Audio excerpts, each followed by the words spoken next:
Welcome properly to Healthcare Challenges Digital Solutions from me, Tim Robinson. I'm Chief Operating Officer of Tech East, which is a digital tech business network for the region. Dennis, perhaps you'd like to introduce yourself. Yes, welcome everyone. I'm Dennis Pak. I'm the Postgraduate Associate Dean for Digital Innovations and Clinical Entrepreneurs in the Eastern Deanery. I'm very pleased to see everyone today at our event. I just want to encourage everyone to be as interactive as possible, because one of the primary reasons we want to generate a discussion between clinicians and tech companies, discussion between clinicians and academic health science network. I think the primary reason today is so we can bring together clinicians who know what the problems are, tech companies who can develop solutions for these problems, and academic health science network who can bridge the communication between two of them. I expect people joining in and out, because there's some clinical commitments now. Is quite in terms of clinical, probably everyone is in the middle of a ward round, but they will be might be joining a bit later. Great to see people starting to use the chat. Yeah, please. If you want to, just a quick admin thing. Yeah, make sure you direct any comments that are for everybody to see to all panelists and attendees, unless you want to ask a question just to panelists, i.e. the speakers, in which case you can opt for all panelists. So yeah, that's just a little technical thing in Zoom webinar if you've not used it for a while. But I think we should, Dennis, do you think we should make a start? I think we should make a start. Yeah, I think we should probably make a start, and which brings me to our slide, which you can see. I'm very pleased to introduce Dr. Simon Ratland, who's a very experienced GP with 20 years of experience. He's also a chair of Suffolk GP Federation and lead at the Norwich Medical School for Digital Health. It's all over to you, Simon. Thanks, Dennis. That's great. Just a mo and I'll screen share.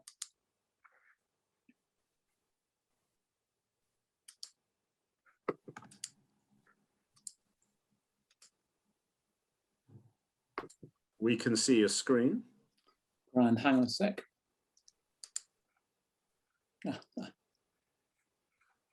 Spoiler alert. Yeah, thanks for that, Tim. That's brilliant. Okay, it should be good. Hi, everyone, and thank you very much for that kind introduction. So brilliant to kick off this meeting, real privilege. And the goal of this will be just to get us all thinking, I think, and really picking up on the theme that Tim suggested around building bridges and looking at our extraordinary ecosystem in the East. So listen, who am I? I'm a GP who's been at it for a very long time and still very energized by it, because I have an incredible portfolio now. I spend my time between Suffolk and a remote island called Hoy in the Orkneys. So I'm privileged to have really the best of both worlds. I'm the chair and a founding director of Suffolk GP Federation. So one of the things I'm going to talk about is general practice at scale and what opportunities that brings for entrepreneurs and innovators. I'm really pleased to be the digital health lead at UEA and work there with Dennis, really trying to represent the importance of digital health for our undergraduates and in their curriculum. I'm the Chief Medical Officer at Orbital, and you're going to be hearing from one of the founders of Orbital a bit later on. Fabulous organisation, which is a privilege to work with. And I guess I'm a bit of an innovator and an entrepreneur, but listen, I'm amongst experts, so I'm not going to emphasise that too much. These are some of the folk that we worked at, I've worked with in the past when I was at Stowe Health, and quite an interesting and diverse group. So what do I want to achieve over the next 10 minutes? I want to put some of what I'm going to talk about into a health and social context. Listen, we've got to talk about COVID, but actually there's been some incredible things that have happened in the primary care space because of COVID. And then really what happens next? How does tech, how does digital health contribute to the sustainability of the workforce and the product that we deliver to our patients? And then really talk to you a bit about primary care and primary care at scale, which you may not be aware of, but I think represents some amazing opportunities moving forward. And really, what are the opportunities for collaboration, for building bridges? And that's going to really come back to the work I'm doing with Suffolk GP Fed, and specifically talk about next steps. So Eric Topol produced an amazing review back in February 2019, and he was really painting the picture for the delivery of healthcare in the future, and really focusing on the workforce and recognizing the changes that the workforce would need to think about, but also preparing us for a digital age where digital would be a partner to traditional health delivery, about patient empowerment. His vision that actually digital would create more time for the consultation, and we can talk about that more, but actually to create an enriched consultation where there was more evidence and information and an opportunity to create better decisions. And that, of course, fitted in with the NHS long-term plan, where it explicitly talks about using digital to enhance healthcare, and it talks about empowerment, and it talks about some of the restructuring of healthcare, which I'll come on to in a bit. I think it's worthy of thinking about consumers' expectations of access to care. And of course, in this digital age and this connected age, there is a change in the expectation from what our parents thought they should be able to access and what our children believe they can access. And herein lies inequality. And Julian Tudor-Hart, who was an amazing GP in a mining village in Wales, first coined the concept around inequality of access to care, the inverse care law. Those who can access it most probably need it least. And that's something I think we've got to be mindful of when we're talking about tech. And through the slides, you'll see a bird theme. So for those really talented members of the group, there'll be a list of birds at the end so you can check how good your bird spotting is.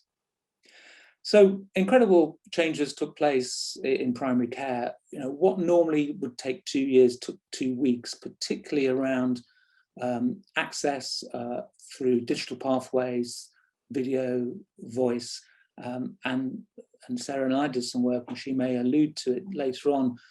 That was actually very well received by clinicians and many patients. And therein lies a legacy opportunity, because we've been used to change, and let's build on that. But of course, there are unmet patient needs. So some of our population haven't been able to access those services. And there's workforce fatigue. So where can digital help to support the workforce? Where can digital help to reach out to some patients? And here's a question for you. Is it too easy now to access your GP? That could be a contentious one. So what do patients need? What do clinicians need? What do digital health solutions and new, where do digital health solutions and new clinical pathways fit in? And here are some thoughts. It's just to get us talking and get us thinking. It's not an exhaustive list. But of course, there's the empowerment agenda. And there's some great stuff out there already about blood pressure protocols and where we could be moving that work to somewhere else, to pharmacy. Some talented colleagues there. Of course, near patient testing and decision support. And you're very familiar with diabetes, but there's lots of other good examples. Self-care and wellness. And of course, some amazing digital apps that support mental health. And we're very, very aware of a large amount of mental health trauma and need post-pandemic. And reach, this is such an important concept. So the right care at the right time by the right people, where we have got a huge degree of unmet need and where we're going to get our population growing older, with more people living with long-term conditions. How do we actually deploy valuable health resource appropriately so that the intervention is timed to make the biggest impact to that individual's care pathway? a great opportunity around learning. There's some stunning stuff going on already at UEA. But actually, the patients have got a lot to learn about. How do you learn about diabetes when you're given a new diagnosis?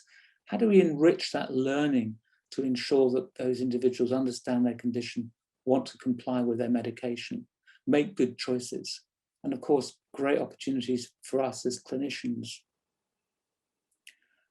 Providing high quality, believable information with the expectation of empowering individuals. We can't empower them without providing them with high quality information. And the project I'm privileged to work with, the jury, is looking to do just that. And let's bear in mind that clinicians only want data that makes a difference. We want less data, but we want data that really makes a difference to the clinical pathway. So where are the opportunities in primary care? And I just wanted to touch on primary care at scale, because I think traditionally innovators and entrepreneurs have often done research and projects with trusts. But actually now you can touch primary care organizations and reach out to hundreds of thousands of patients in more nimble, more responsive organizations. We are integrating our services through primary care networks, groups of GPs working collaboratively, working within their communities. And then there's the network of integrated care. There's also the integrated care systems where NHS bodies and other important providers of care are expected to work collaboratively and address local population health needs. So then I think there's a real opportunity for entrepreneurs to test their ideas and involve patients and clinicians through primary care scale organizations, not individual practices, but groups of 14, 20 practices, 120, 200,000 patients. So my top 5, just some thoughts about where are there real benefits to be made through levering the advantages that digital health have to provide. And this is not exhaustive. It's not a starter for 10, it's a starter for 5. So AI and information giving, and that idea that Topol developed in his review, that AI becomes a clinical companion. It doesn't replace the clinician, it just supports the clinician and makes it easier for them to do the great things that they do so well, which is that interpersonal relationship.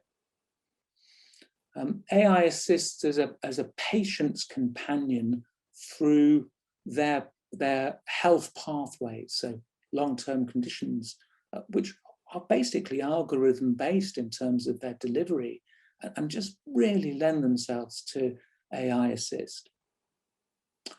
I think there's some great stuff around early diagnosis, and I think these are already being thought about, but there's a caveat. Don't make an early diagnosis if you can't make a difference. And that's something that we've got to think about. So these must be co-produced with patients. There's an amazing opportunity for bringing diagnostics closer to patients. And if we can have a diagnostic right at the start of a care pathway, they enter the right care pathway. They're treated for a bacterial infection and they don't need a treatment for a viral infection. We can spot people with sepsis and get them into hospital, get them the IV antibiotics quickly. And I think there's something else here about the international opportunities. I just wanted to touch on this. We're focused on the East, but we know that if you get things right for the NHS, you're going to get things right for the international market. And genomics. And I think when they're cheap enough and when I can understand them, they're going to make a profound difference. But they're really, again, there's some caveats here. And it's about information that enhances someone's life rather than becoming a burden to their life.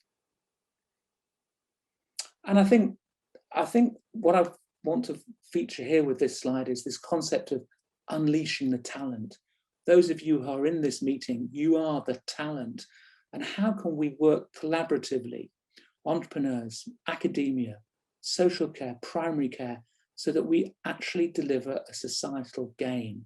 And that's one of the things that I hope we can do through the Suffolk GP Fed, that can take some positive steps towards the end of the year when we're not quite so focused on COVID, to promote this sense of building bridges, working collaboratively, so that we can generate societal gain in the East of England. So hopefully I've given you some context around health and social care. We've talked about COVID and the impact, particularly within primary care. And then we've thought about, what do we do next? How do we help the workforce? How do we help patients? Where's your role in that as an entrepreneur? We've thought about where primary care is changing and delivering opportunity for you. And I think positive next steps about really addressing the collaboration agenda. And I know Dennis has been chatting about that, but that's something I feel I want to take on as chair of the Fed, and try and provide some leadership in that respect. Some references there for you. And listen, everyone got this: curlew, oyster catcher, ringed plover, redshank, and a northern fulmar. So look, thank you very much. I hope you enjoyed that. Thank you, Simon. What a great talk. You've raised so many questions that I don't even know where to start. But I think your what you mentioned, one of the things was how we're going to deal with all this data generated, and obviously digital technologies are growing, and then patients have access to their GPs more easily. How are we going to cope with this? So I would really want to discuss this, but do we have any questions from the audience? Because that would be really good if someone could start the conversation before I ask my questions. Bridget, do we have anything? Well, certainly, if anyone has got a question, actually, if anyone wants to come, feels brave enough to come on screen and share their video and audio and actually ask the question direct, you're very welcome to. You just need to let us know that you'd like us to activate your audio and video. I mean, we are expecting everyone to need maybe a cup of coffee to warm up to do lots of this, but yeah. So whilst we're waiting, I will probably ask you questions. Simon, talking about access to GPs, obviously with online consultations, it's relatively easy now to see a GP, and which in one respect open more opportunities, because some patients, they can see GPs not necessarily in their practice if that practice is busy. But then do you think current GP services can cope with such high demand of online consultations, and how do you does it make a difference in terms of referrals to the hospitals? Are they more likely to make referrals because online consultations perhaps do not give that much information, you cannot examine the patient, or it actually reduces the demand on secondary care? Well, it's a big question, Dennis, and a really important one, and incredibly topical, because we've picked up on that in the press in the last 2 weeks. There is undoubtedly an overwhelming backlog of work, and my colleagues in primary care are really struggling, because you're right that the digital pathways and e-consult, it means that you can put a question to your GP at any time of the day or night, because they're asynchronous.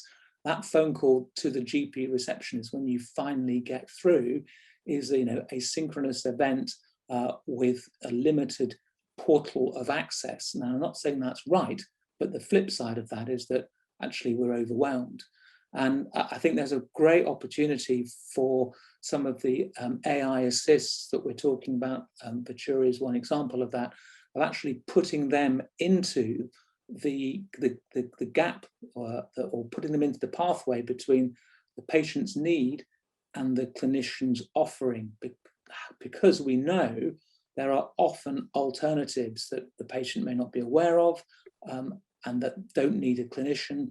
may need a pharmacist, may need a self-help, may need a great website, which would dispose of, let's use a harsh term, but it helps you to think logically and concisely, that would dispose of that issue and actually allow the clinicians to focus on some of the really important areas like unmet cancer diagnosis.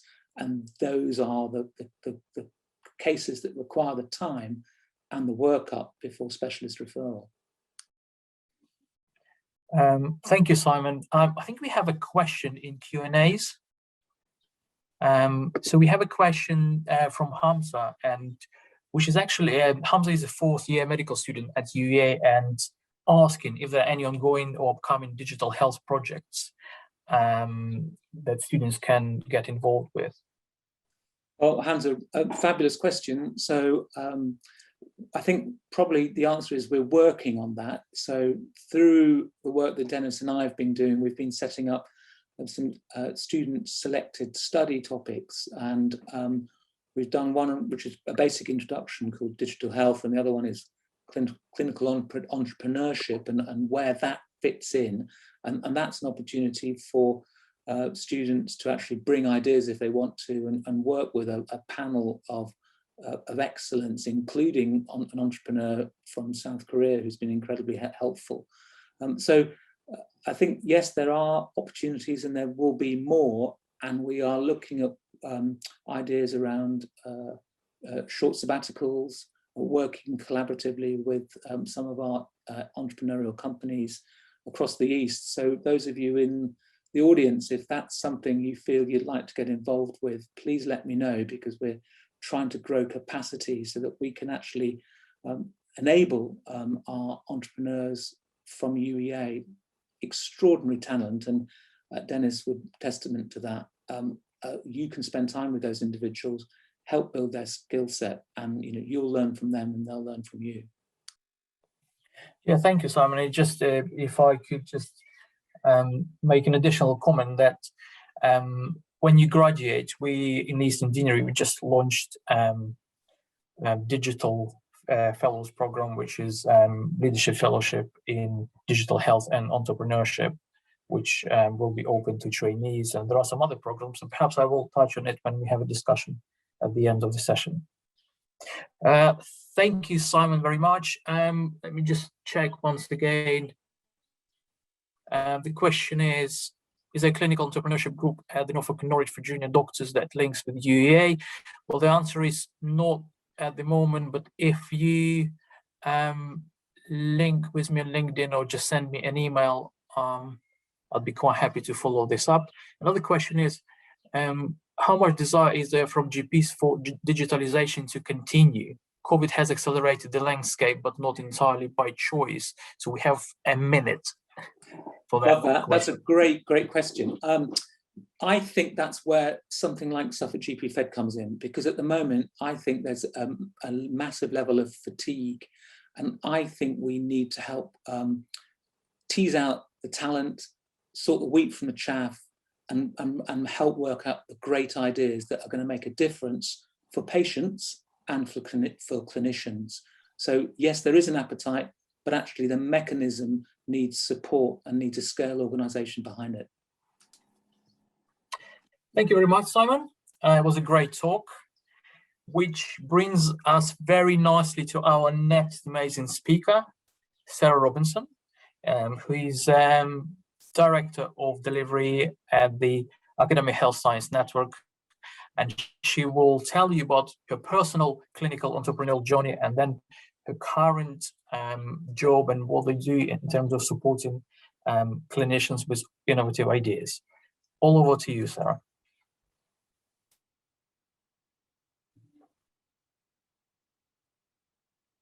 Sarah, we can't see you or I know. You didn't tell me in preparation that the unmute buttons and the stop video buttons would change where they would be on the screen. So I'm just checking that people can hear me and that we can. Yeah. And is it in full screen for you guys? It's not. It's no, it's in preview mode. Let me know. And now it's fine. Perfect, thank you. Okay, so I'm Sarah Robinson. I'm Director of Delivery over at Eastern Academic Health Science Network. And I just wanted to touch on a few things today. I wanted to touch on my journey from being a clinician to being an innovator that kind of accidentally happened. And then my move over to Eastern Academic Health Science Network to think about what the academic health science networks can do to support clinicians from both a national and a local perspective. So I'm a qualified clinical psychologist, but pretty early on, I realized that I got frustrated with only being able to work at an individual level and not be able to create change at a system level. So very early on, I went into strategic management roles for the Strategic Health Authority and then for NHS England. And I was there for 7 years, and I joined Eastern about 18 months ago.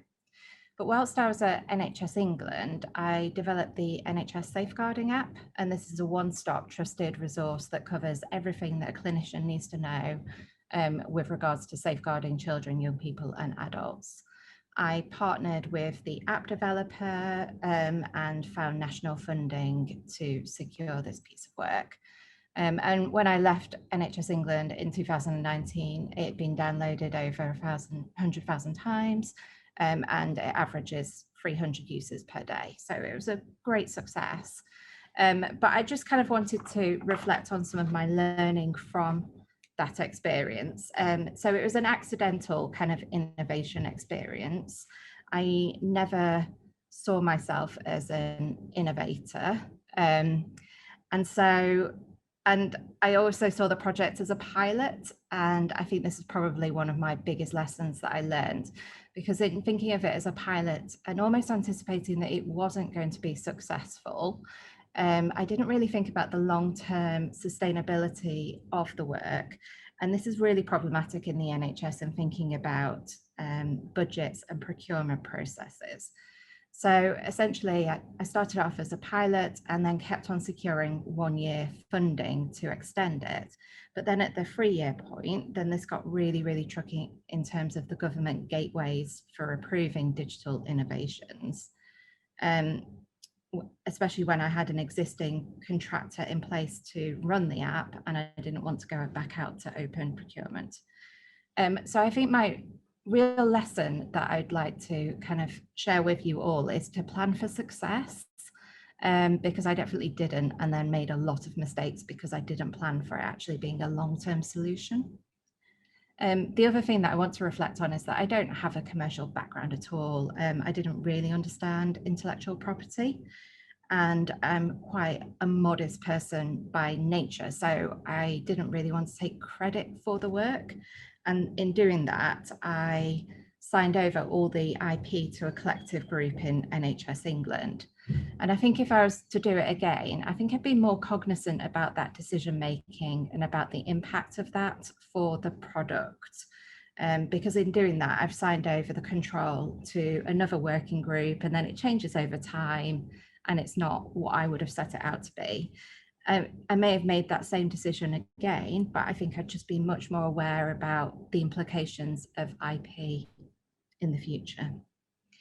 I also just want to make a reflection. I don't know how popular this will be with other panelists, but that digital apps are often seen as a panacea, and we instantly think that a digital app is the way to go. I think what I learned from this experience is that digital apps are really expensive to develop, but you can have a lot of functioning on a website, and the advancement of Wi-Fi and broadband has just meant that actually clinicians are so often able to be on the internet that a website can provide enough functionality at a much lower cost as a digital solution. So I guess they were just my reflections about my innovation experience. I just want to briefly touch about what the academic health science networks are. So there are 15 of us, and we were set up in NHS England by NHS England in 2013. I just describe us as the innovation arm of the NHS, but we're funded by the NHS and the Office for Life Science to bring together academia, citizens, health services and industry to realise the value of the innovations. We spend about half of our time on the adoption and spread of nationally commissioned programmes for NHS England, but the other half of our time we spend thinking about the priorities of the NHS in our local area. And I think this combination of both doing the nationally prescribed work and supporting our local projects means that we've got really great insight into the pipeline of healthcare innovations coming through. It's a really exciting place to see. This slide just describes at a network level, so across the 15 of us, our impacts on the patients and economy.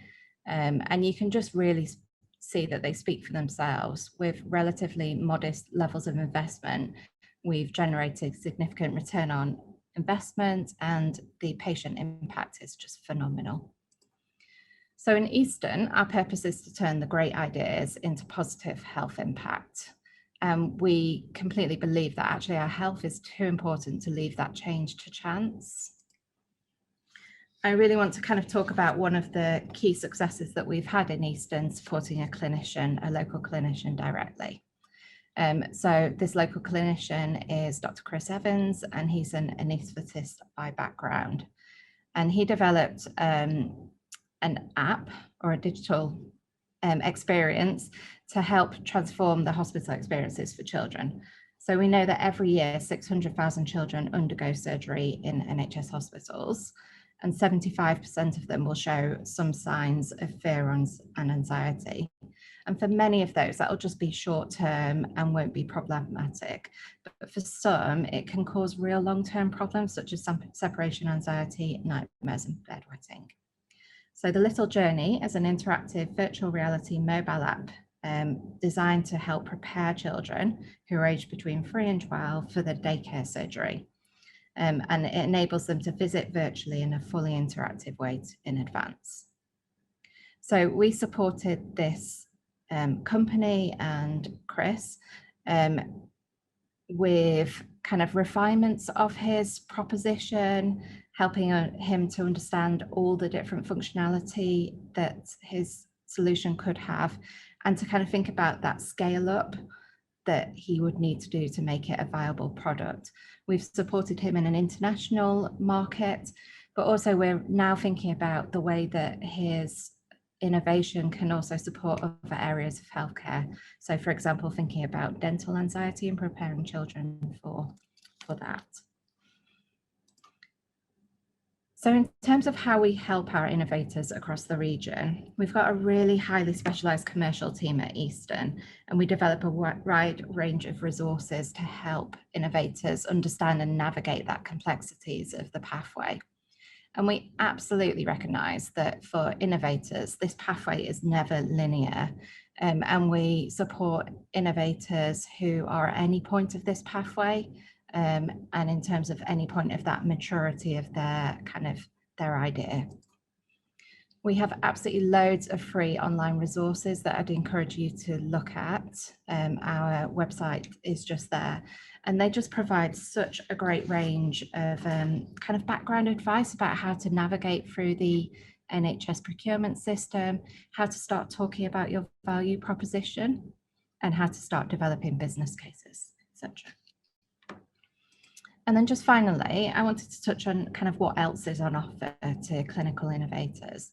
So NHS England hosts the Clinical Entrepreneur Programme, and this is specifically for clinicians and offers the training to support their entrepreneurial aspirations.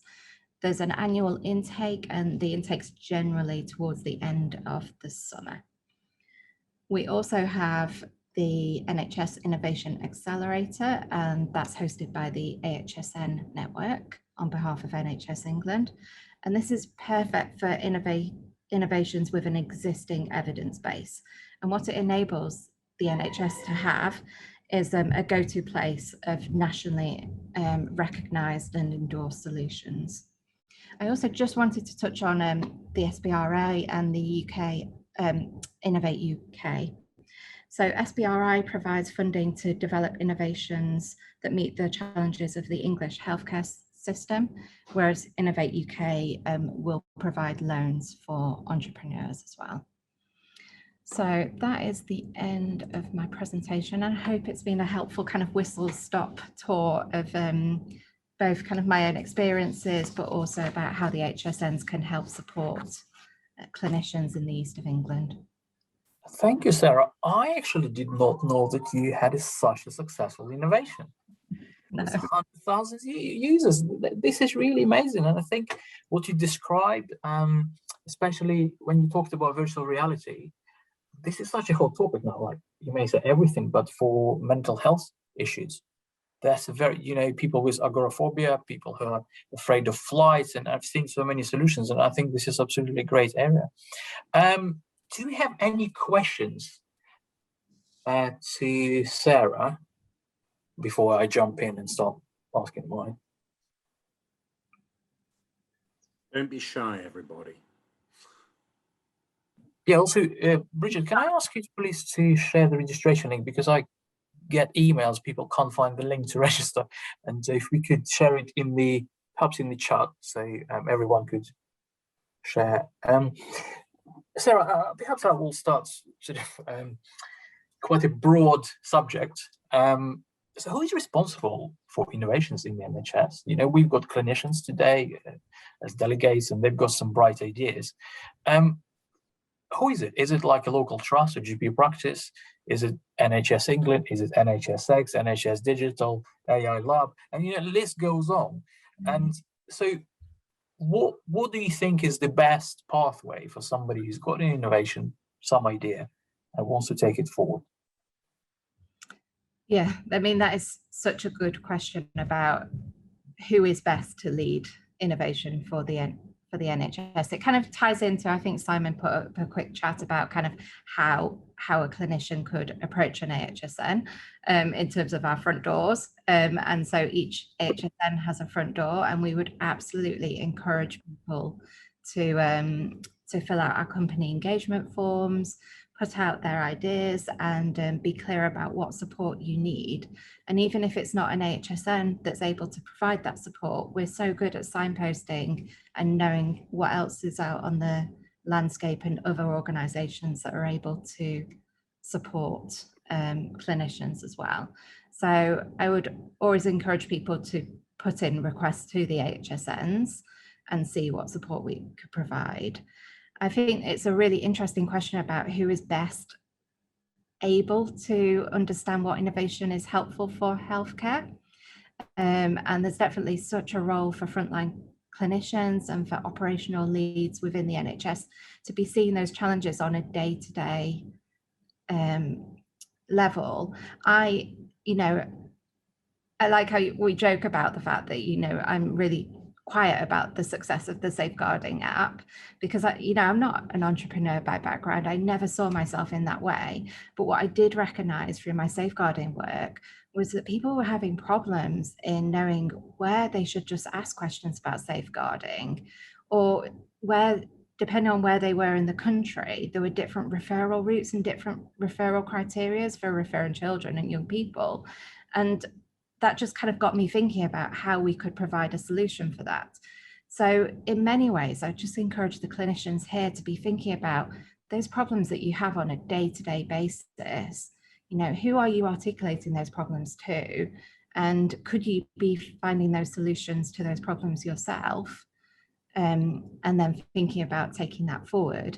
And there are other organizations to help support with the logistics of that as well.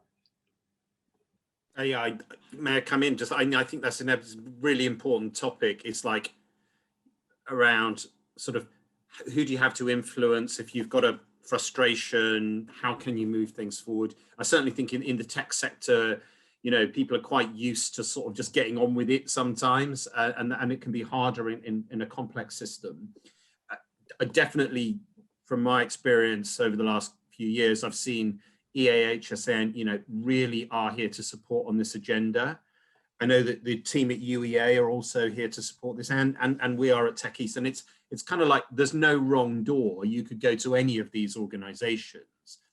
But what I would say, just an observation, we recently ran an innovation program with Amazon Web Services, and they talk about working backwards from the customer. So really understanding what the end user's needs and wants are, and then trying to kind of design whatever that innovation might be around that. And that may be a glib and simplistic thing to say, but I think today is all about trying to perhaps move away from an idea that it's all about the tech and it's all about the digital, really grounding it out in what the practical day-to-day end user problems are, and how subject matter experts from within healthcare can help translate those needs, hopefully, into requirements for maybe digital innovations.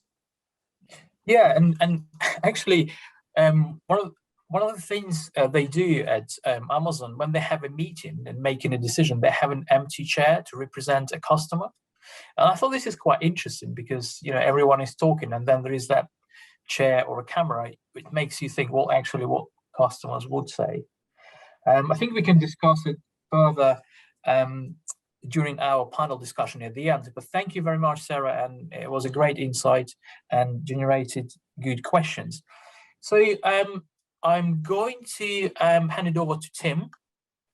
And Tim, can you please introduce our tech speakers? Thank you. Okay, thanks. So yeah, so just to sort of summarize, I think we've now completed part one of this morning, and part one is very much about setting the scene around what the challenges are and what some of the opportunities around innovation in the healthcare space. And we've heard some great insight from both Simon and from Sarah, and thank you for all the questions you've asked so far. Please keep them coming. We're now moving into part two, which is a series of 4 lightning talks from tech people, tech businesses, entrepreneurs, and tech experts. We're going to avoid really, hopefully, sort of really techie talk here. We're not going to be talking about programming languages, and we're not going to be talking about APIs and C# and Java in detail. What we are really going to be talking about is, some practical examples of how businesses locally have responded to some of these challenges, have developed relationships with the NHS and have done so effectively. So we have 4 speakers for you. Just to set the scene, they are from Orbital Global. We have Hayden Allen-Vercoe, who's up first. We then will have Michael Wong from Engage Health Systems, followed by Tureya Vembar from eSurgery, who's also a doctor, and finally James Duez from Rainbird. So it is my pleasure to introduce Hayden Allen-Vercoe. Hello, Hayden. Nice to see you. And thanks for being brave and going up first for the 4 talks. I know Virturi's already been mentioned in Simon's talk, and you might want to come back to it. But Hayden, the floor is yours for your talk. Yeah, thanks so much, Tim. Thanks, Dennis, too, for having me along this morning. And I'm really pleased I don't have to do any technical talk because that's just not my bag. Right, I'm going to talk you through a little journey we've been on with a product called MySpira. And I'm going to tell, at the end of it, I'm going to share with you some insights as to what we've learned through going through this process, which we've learned an awful lot, and it's actually set the precedent for all of our innovations going forward in terms of a business model, it's been a really good grounding for us. So just a quick introduction to me. My name's Hayden. I'm the Chief Operating Officer and co-founder of Orbital Global. I'm just going to very quickly share with you how our business looks, if you like. So we have a digital media marketing agency. 90% of our business is consumer healthcare. We have a research arm, which is a digital real-world evidence research arm specifically for consumer healthcare too. And then we spun out an innovations arm maybe 3 or 4 years ago because we wanted to start owning a lot of our own IP. So the areas we're most interested in are AI, virtual reality, augmented reality, and gamification. And it's actually the reason why the reason why the company looks like this is essentially we get the opportunity working with all sorts of weird and wonderful clients, from consumer healthcare through to the NHS, through to directly with patients. We understand, we get to see the gaps. So we've purposely built this model, which everything ultimately comes back into the innovations frame, where we can essentially hatch out the innovation. Now, we did talk about a little bit about Venturi. It's not about Venturi today, but Venturi is a really exciting product of ours we've been developing through 2 KTPs over the last 4.5 years. It's a really interesting, exciting piece of AI, a conversational chatbot, so you probably know it as, essentially, but it's on steroids, essentially. We have an avatar fronting that. But today I want to talk to you a little bit about MySpira and the journey there. Now, MySpira is an augmented reality smart device application. I totally understand what Sarah mentioned earlier about having too many apps, and perhaps think about the web for costing reasons more than anything else. But MySpira is an augmented reality application, and whilst there is something called web AR, it's not quite advanced enough for us to really have an impact with this tool. The tool is designed for children between the age of 6 and 9 to better educate them around what asthma is, and essentially how to manage and utilize their meter-dosed inhalers. So the problem we spotted some time ago was that there was 1.1 million children. I'm not going to read through all of this, I'm just going to put out the key facts here, but 1.1 million children in the UK suffering from asthma, okay, and it's one of the highest in Europe. But the most scary thing here is there's 93% of these asthma sufferers use their meter-dosed inhalers incorrectly. And this is the problem we set out to try and fix. There's a massive impact to this, but the thing to say here is that NICE produced a study some time ago on the Isle of Wight where they put a lot more investment into educating children as to how to use their meter-dosed inhalers, and they reduced emergency admissions by 50%. So we thought, well, how can we take this? How can we take this online? How can we put this into people's houses or onto kids' phones? This is where kids are hanging out. Well, how can we do that? And this is what led us to the augmented reality aspect. And there was a couple of reasons why we chose augmented reality. We wanted some wow factor. We wanted to future-proof the technology. But if you watch a child with a phone, they're so easily distracted. So easily distracted. We all are, right? But with augmented reality, you're actually in that space. And we've proven how successful it is. We'll come to the study in a minute. But before we go any further, what I'd like to do is just very quickly share with you a video of what the app looks like, which is on both app stores. It's free to download. You hit a paywall which after the second module. But let me just play this for you.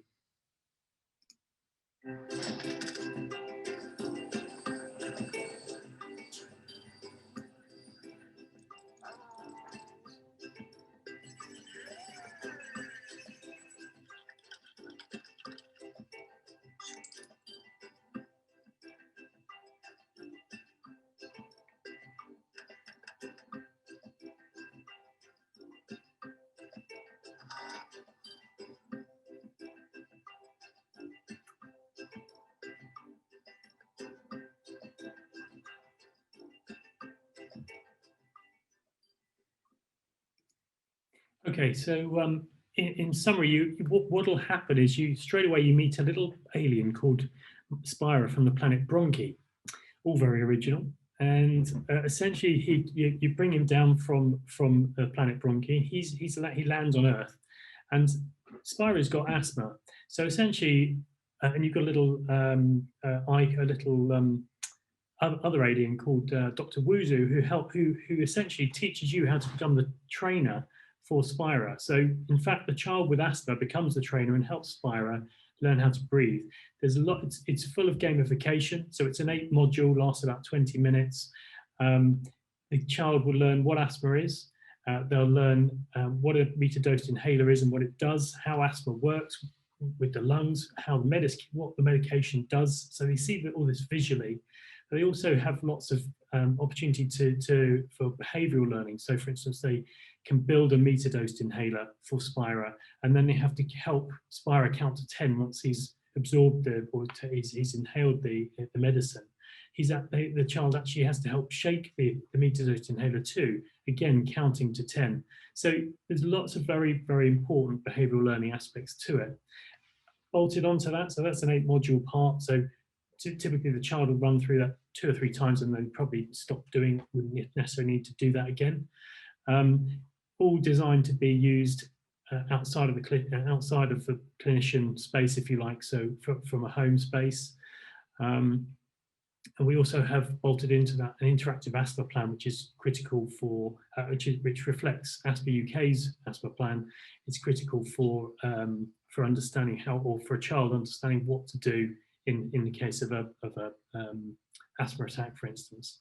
And then we have a bonus AR game. And if you're as old as me, you remember Asteroids is a bit similar to that, where the child runs around the room and they'll go off and they'll shoot triggers, asthma triggers. So that, again, there's behavioural learning around you know, what triggers asthma, be it pollen, pollution, that sort of stuff. So our roadmap essentially started a bit like this. We produced MySpiro actually with University of Suffolk's very first KTP, Knowledge Transfer Partnership, which is an Innovate UK scheme. Fantastic scheme. If you've got an innovation, I'd absolutely recommend that you go and talk to your Innovate UK local advisor and talk to them about the KTPs. There are pros and cons to it, but there's more pros, I'd suggest. But essentially, we started this process and came up with the idea. Went to talk to University of Suffolk, who's got a game development course. Essentially, we then took on a developer from who was a postgraduate, who helped us develop this application, get the KTPs right. Essentially, the KTP is paid for by Innovate UK. You have to kind of subsidise the KTP associate, if you like. But essentially, you have a product at the end of it, which you go off and then commercialise. Plus, the university itself has an interest in creating a study from this too. So it's pretty good system. We were then lucky enough to meet the EAHSN, and to be honest, I cannot speak highly enough of these guys. They connected us to, or they helped us really understand what our market, how to market this product. We tried the launching on App Store, on the app stores, and saying, yeah, you know, this is such a good app. It's really futuristic. There's no other AR apps dealing with this, and kids love it. But you know, we learned an awful lot from that. In that, when if you build it, they don't come. You need a platform. You need people who are connected to essentially get this as a bulk product into the marketplace, and put a rubber stamp on it essentially. So, and that's what we really struggle with. So the EAHSN have really helped us with that.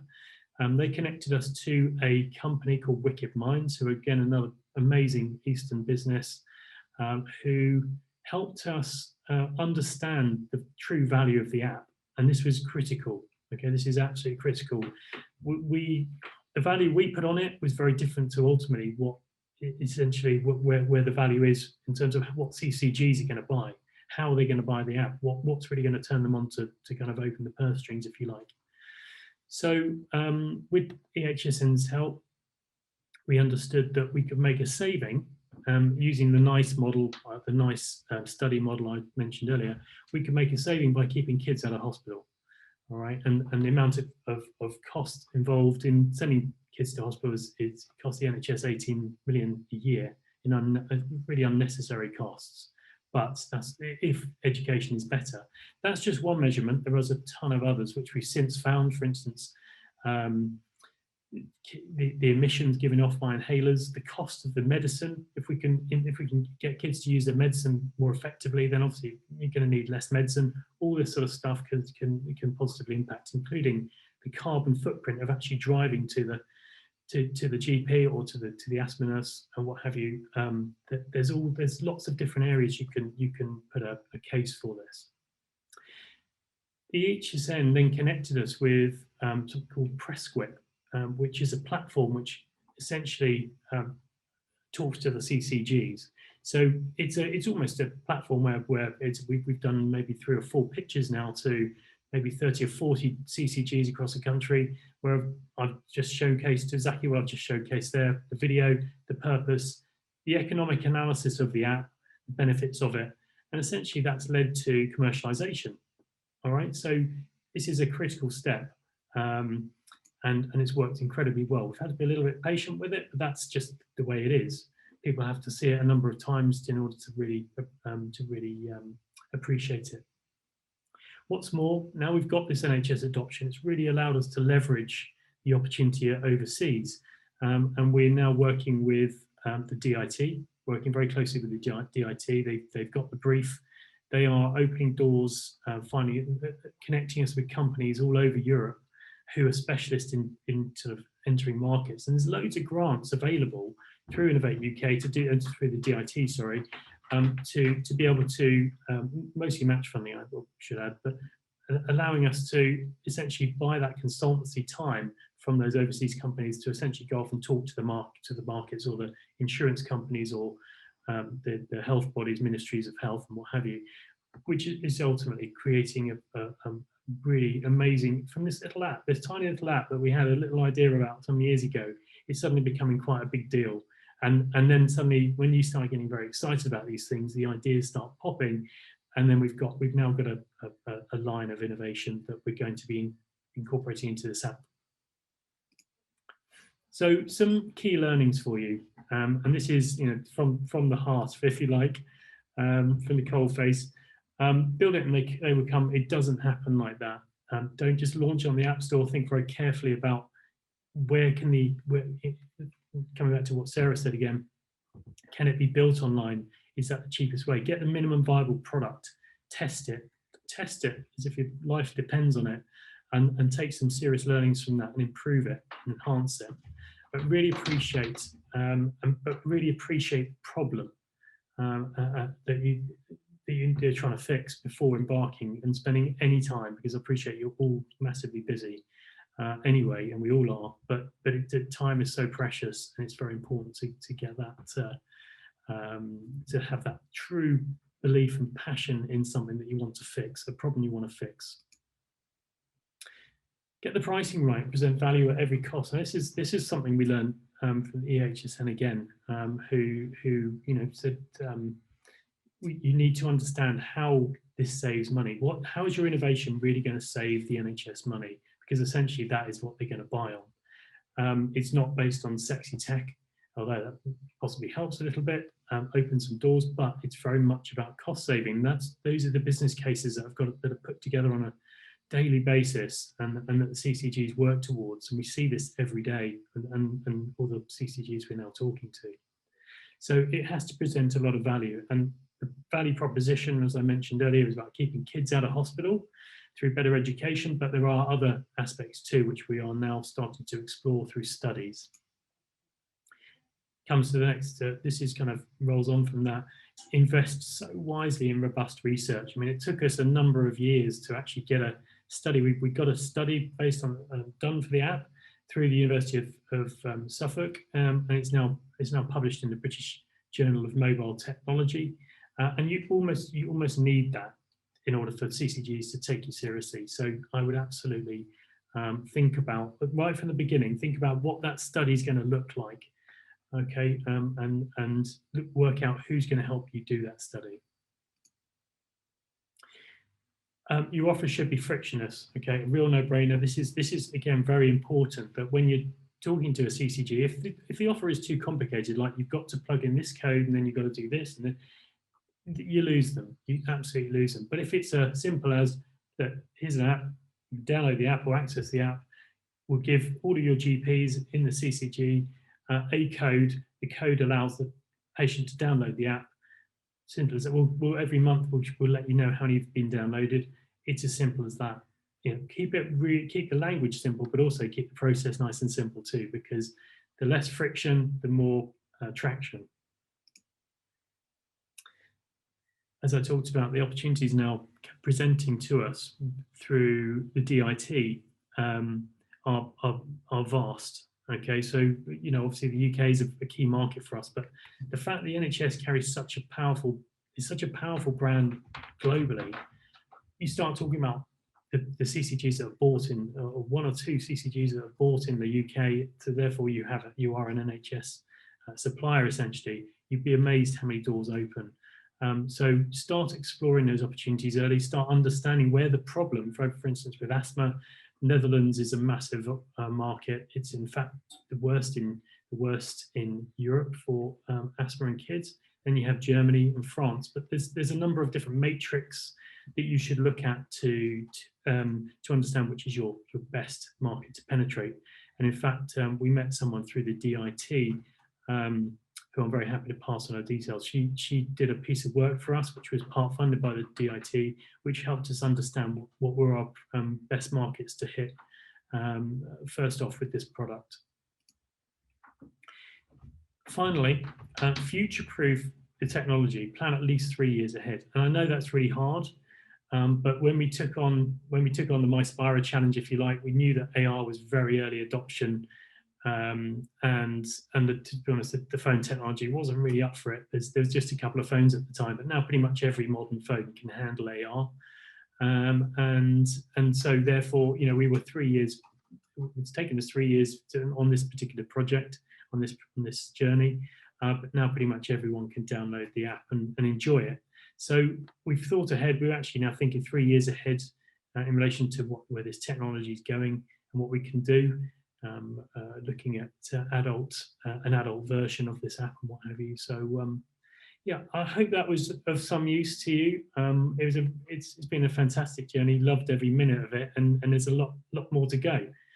So again, thanks Tim and Dennis for giving me the opportunity to chat. Thanks, Hayden.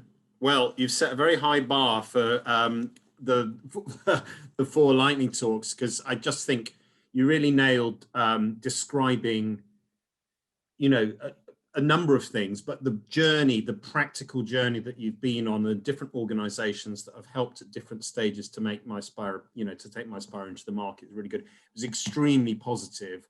I could see think of so many organizations, from Innovate UK, universities, DIT, the marketing industry, all sort of glowing as you sort of describe how to do innovation in a market like this. And it's just great. And my observation on that is that, you know, MySpira has this kind of simplicity, this elegant simplicity, but even with quite a small, elegant product like this, yeah, you still have to do all those things.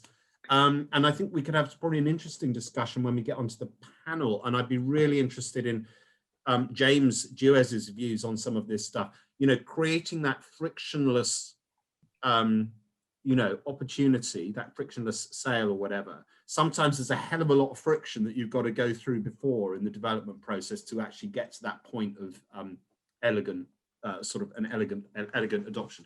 But Dennis is also on the screen. I don't know if Dennis, if you've got anything to add in.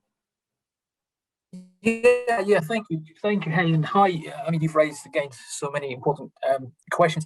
One of the actually, from clinical point of view, and talking about app is one of the issues we have, that it's not a problem to tell patients what they need to do. Well, the problem is to know if they've done it. So they come back to you saying, well, it doesn't help. You don't really know have they engaged or not. So I think having apps which can provide some degree of confidence that this is what they're going to do, because with children it's difficult to engage them. And I think creating this gaming app, is gamification. It's a kind of new stream actually in everything, not just children. In rehab, I worked with one project which they were creating a gamification VR device for stroke rehab. So you can quantify everything they do, and you can predict actually the recovery rate. So I think this is really good niche, and also the simplicity. I agree. I mean, from what I've seen from many projects, the simple idea always gets executed in the best way, and it's a lot more actually about execution. And these small what may look like a small problem, they actually make the biggest difference because they can be scaled up. The solutions, I mean. Thank you. Do we have any questions? Anyone? I suggest what we do actually, just mindful of our tight schedule, is maybe hold back any specific questions for the panel from Hayden's talk. But Hayden, thank you, and yeah, terrific. So next up, we have Michael Wong from Engage Health Systems. Michael and I have been working together for a few years, and under a number of different brands, actually, Michael. When we first met, you were working for a company then called Wiggly Amps. I think Wiggly Amps had a rather successful exit to Boots UK, which you might want to just touch on later.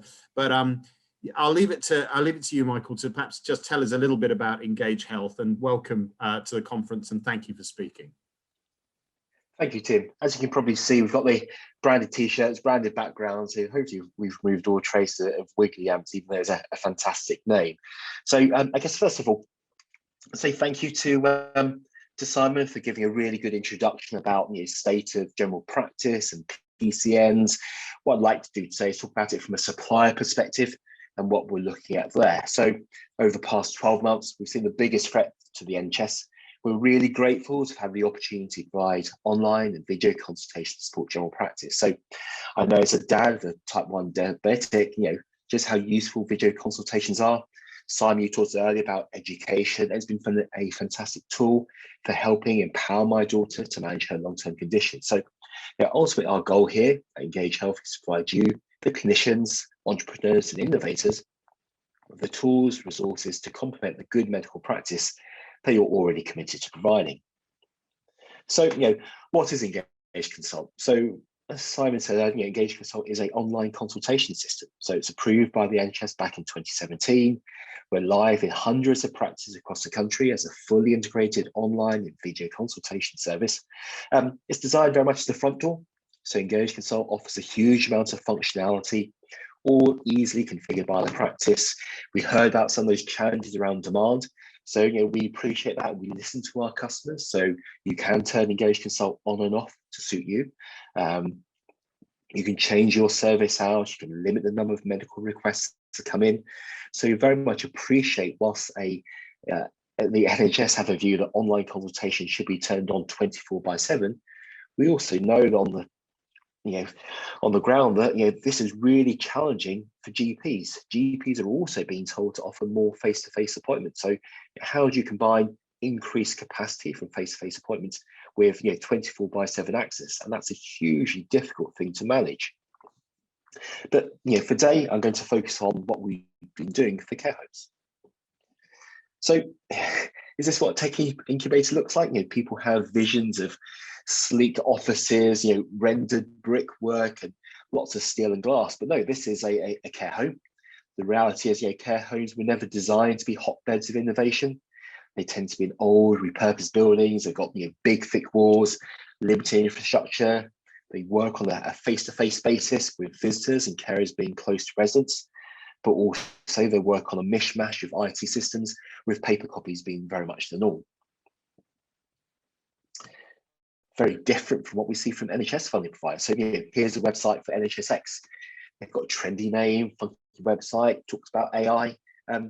So they are a joint unit of the NHS and Department of Health, and they're responsible for digitising services, collecting health and social care through technology, and also design the technical infrastructure and architecture to link up the whole system. But you say, very, very different from the care home that we just saw earlier. But it's with the NHSX team that's driven the development of the NHS app. So, since the 17th of May, when vaccine passports first went live on the NHS app, there have been more than 4 million logins. It's a surefire way to get to the top of the App Store rankings. So, of course, we have our own app. But to build on what Sarah said earlier, Engage Consult, until very recently, was only available via website. So we took the opportunity to partner with the NHS app team and launch Engage Consult on there last month. So it's a simple, secure way for patients to access a range of different NHS services. So we took the route of embedding Engage Consult into the NHS app rather than develop our own. As I said, it's brought its own challenges. Effectively, we just sit inside a wrapper. We follow the design language and UX of the NHS app, but we can also lean upon them, and their focus groups help guide our design and that patient flow throughout the system. So, whilst we have all the integration with the NHS app, we have the integrations for the clinical systems in use across Suffolk GP Federation, being an example, patients being able to verify their identity using Touch ID or Face ID on their phones. But the poor old care home, they're still using phone systems. They're still waiting for a COVID message to play through first before they can speak to a GP. So our standard model has very much been about putting patients in touch with their GP practice. So our usual model is we sell engaged consult to CCGs and practices, and patients access service directly either through the NHS app or indeed via the website.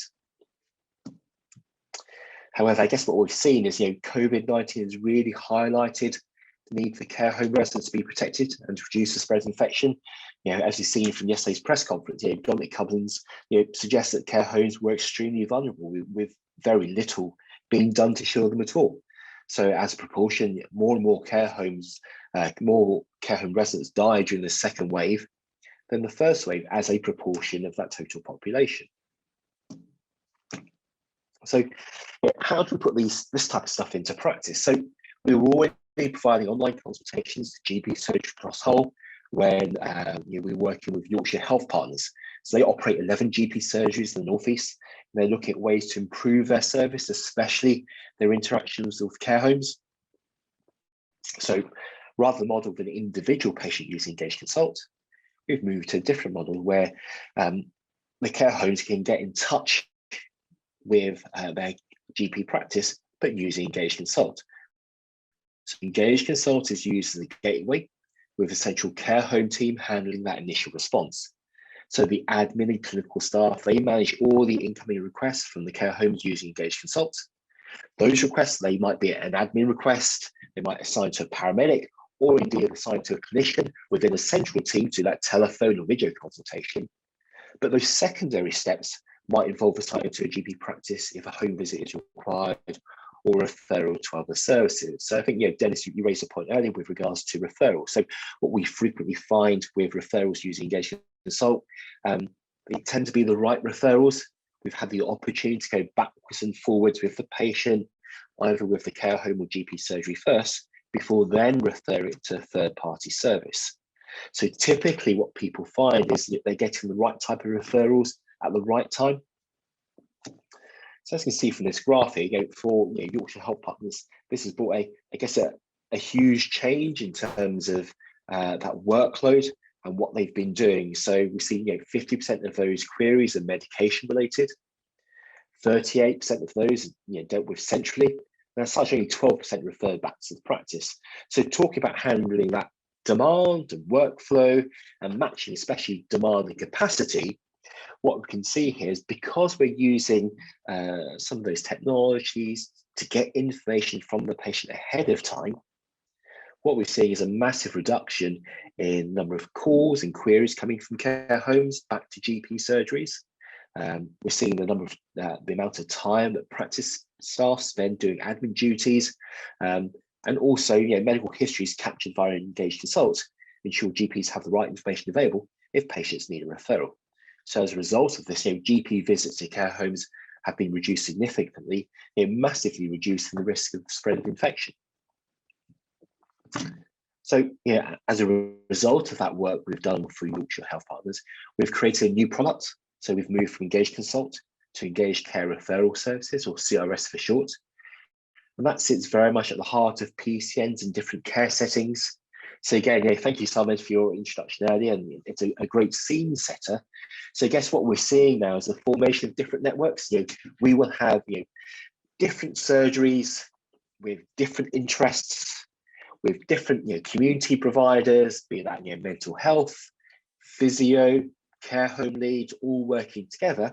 So rather than the traditional fashion where you had a patient and one GP that you might see from cradle to grave, actually what we're doing here is creating a network of services where you're able to use the entirety of the primary care network in order to deliver care across different settings.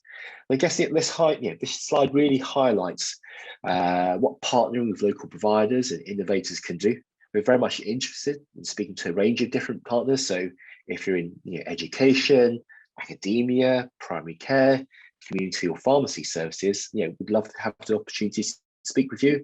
And hopefully that's the aim of today, in order to bring networks together. So working collaboratively, we can deliver some real gains, not just the NHS, but to clinicians and to patients as well.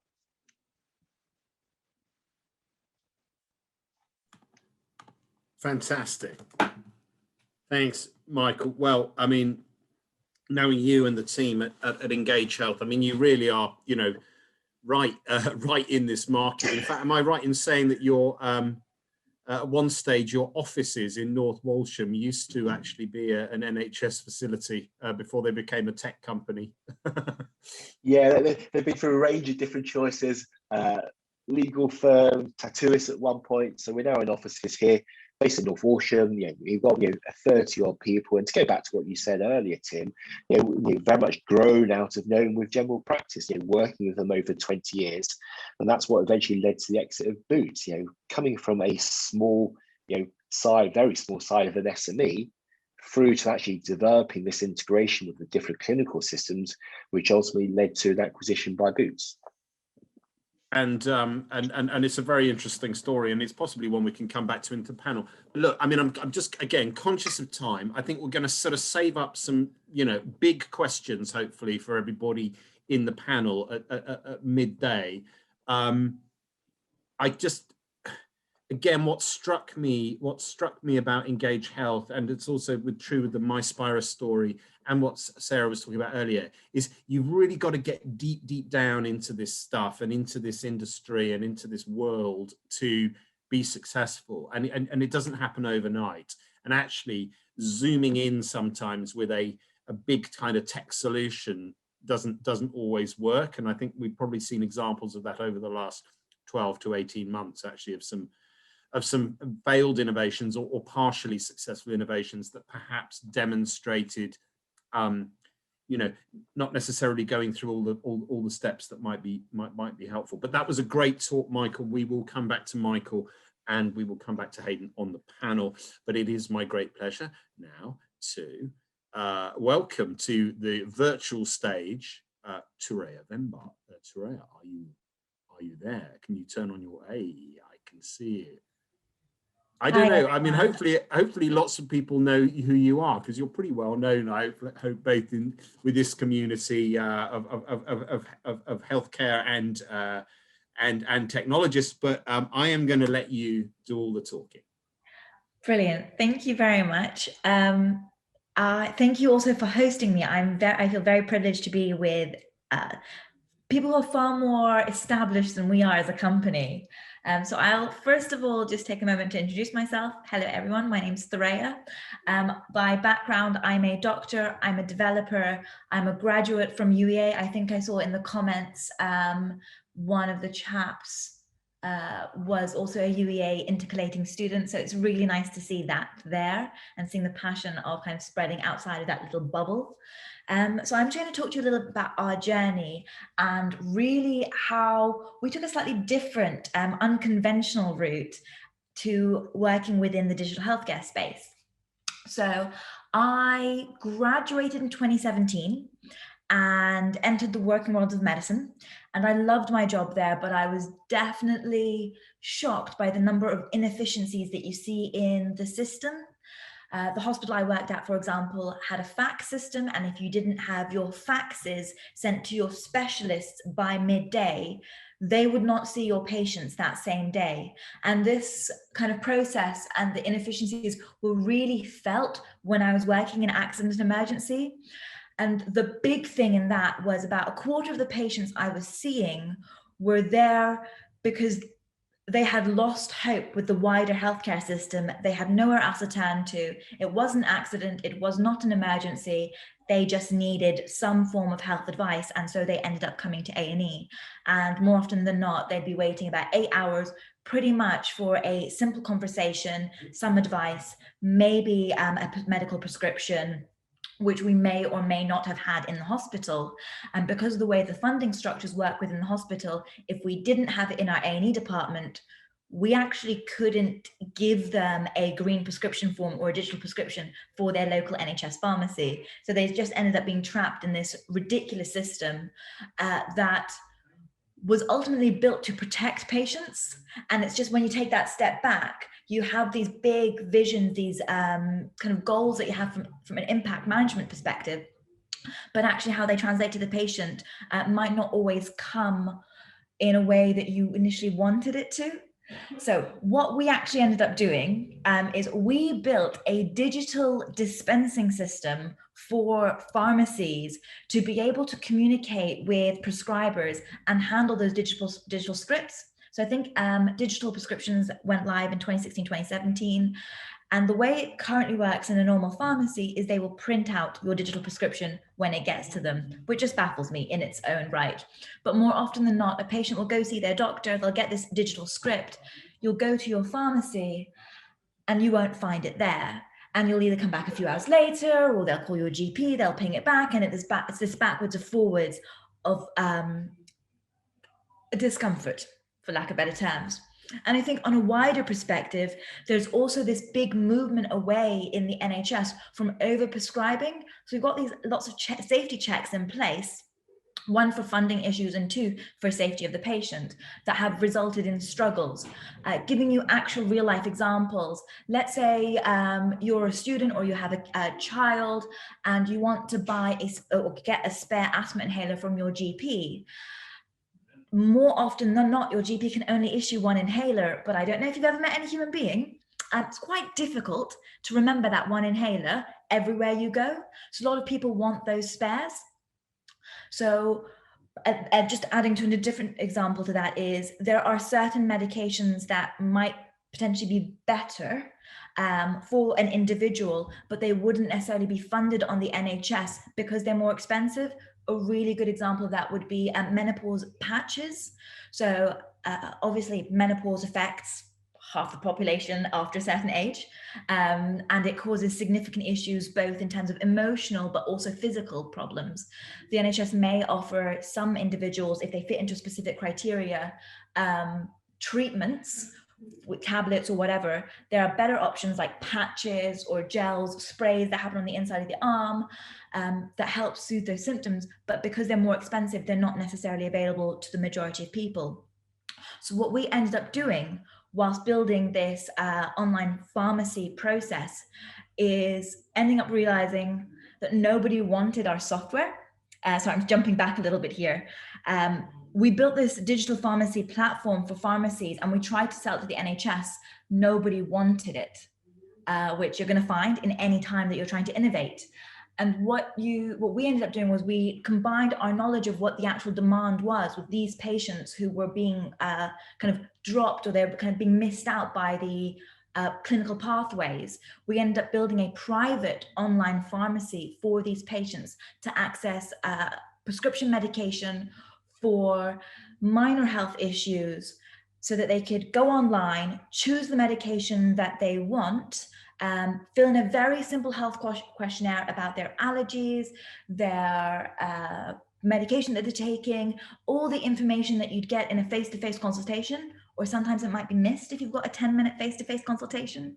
And then they would pay for their item. And absolutely, yes, it is a paid-for service, but because it's a paid-for service, items that are cheaper than your £9 can be offered for cheaper. So for example, an asthma inhaler cost us £1 and a bit, and we would sell that with all of our overheads for about £7.50 to the customer. So a person can come online and be like, look, I need a spare one to keep at my uni accommodation, at my parents' accommodation, maybe a spare one in my car, or I don't know, I think a lot of cases we get is someone's lost it on the tube, they're not quite able to get it from their GP, so they'll just buy a spare one. It's a simple go onto the website, complete a questionnaire, pay for your item, and have it arrive the next working day. Obviously, there's a lot of back-end clinical processes, from checking that the person's a real person, they're over the age of 18, it's clinically appropriate to do so, that there's no risk of overprescribing, etc. But I won't go into all that technical stuff. But the idea is that we are able to solve these patients' main problem, and that's really how we've grown as a company. So we launched in September 2018. We have now served over 150,000 customers, and we are continuing to have this hockey stick growth curve.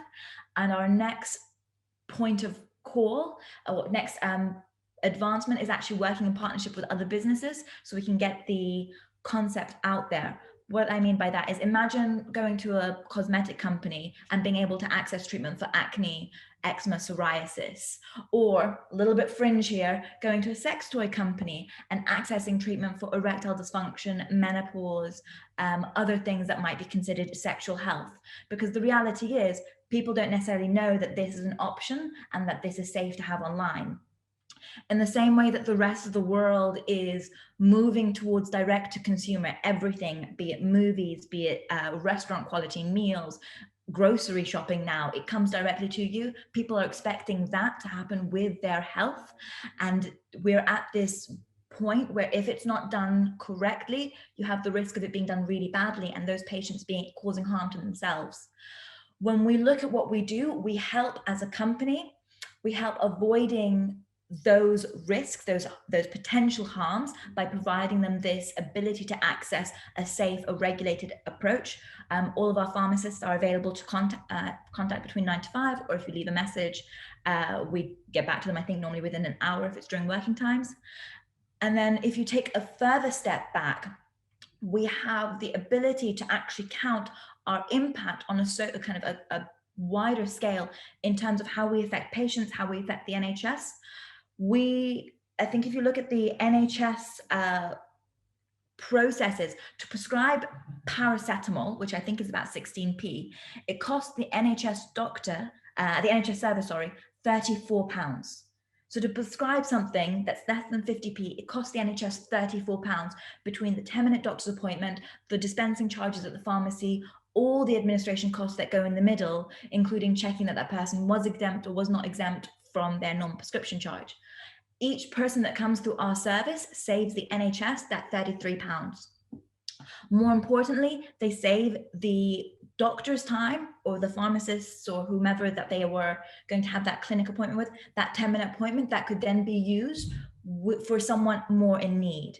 You also have these conditions that might be considered cosmetic, but really have an impact on people's anxiety levels, people's mental health.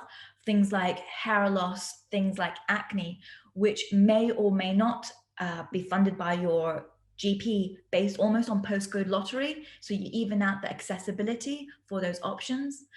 And kind of looking back at that social impact, not only are you helping that individual with their immediate health and the kind of the holistic approach of their health, you're also helping their sphere around them. So if you're helping someone with erectile dysfunction, or if you're helping someone with menopause, their immediate family members, their co-workers, etc., suddenly also notice that shift in that person.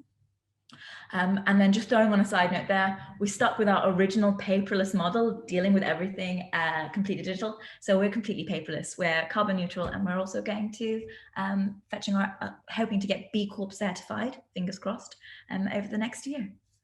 So yes, my kind of big take on from that is you don't actually have to try and patch yourself into the NHS, but you can still support them. And sometimes it is a lot faster to take a sidestep, build out your product as a private service, and then link back up in. Right now, we're working on all those partnership models to come back and support patients within the NHS now that we've proved ourselves as a business, proved our product, etc.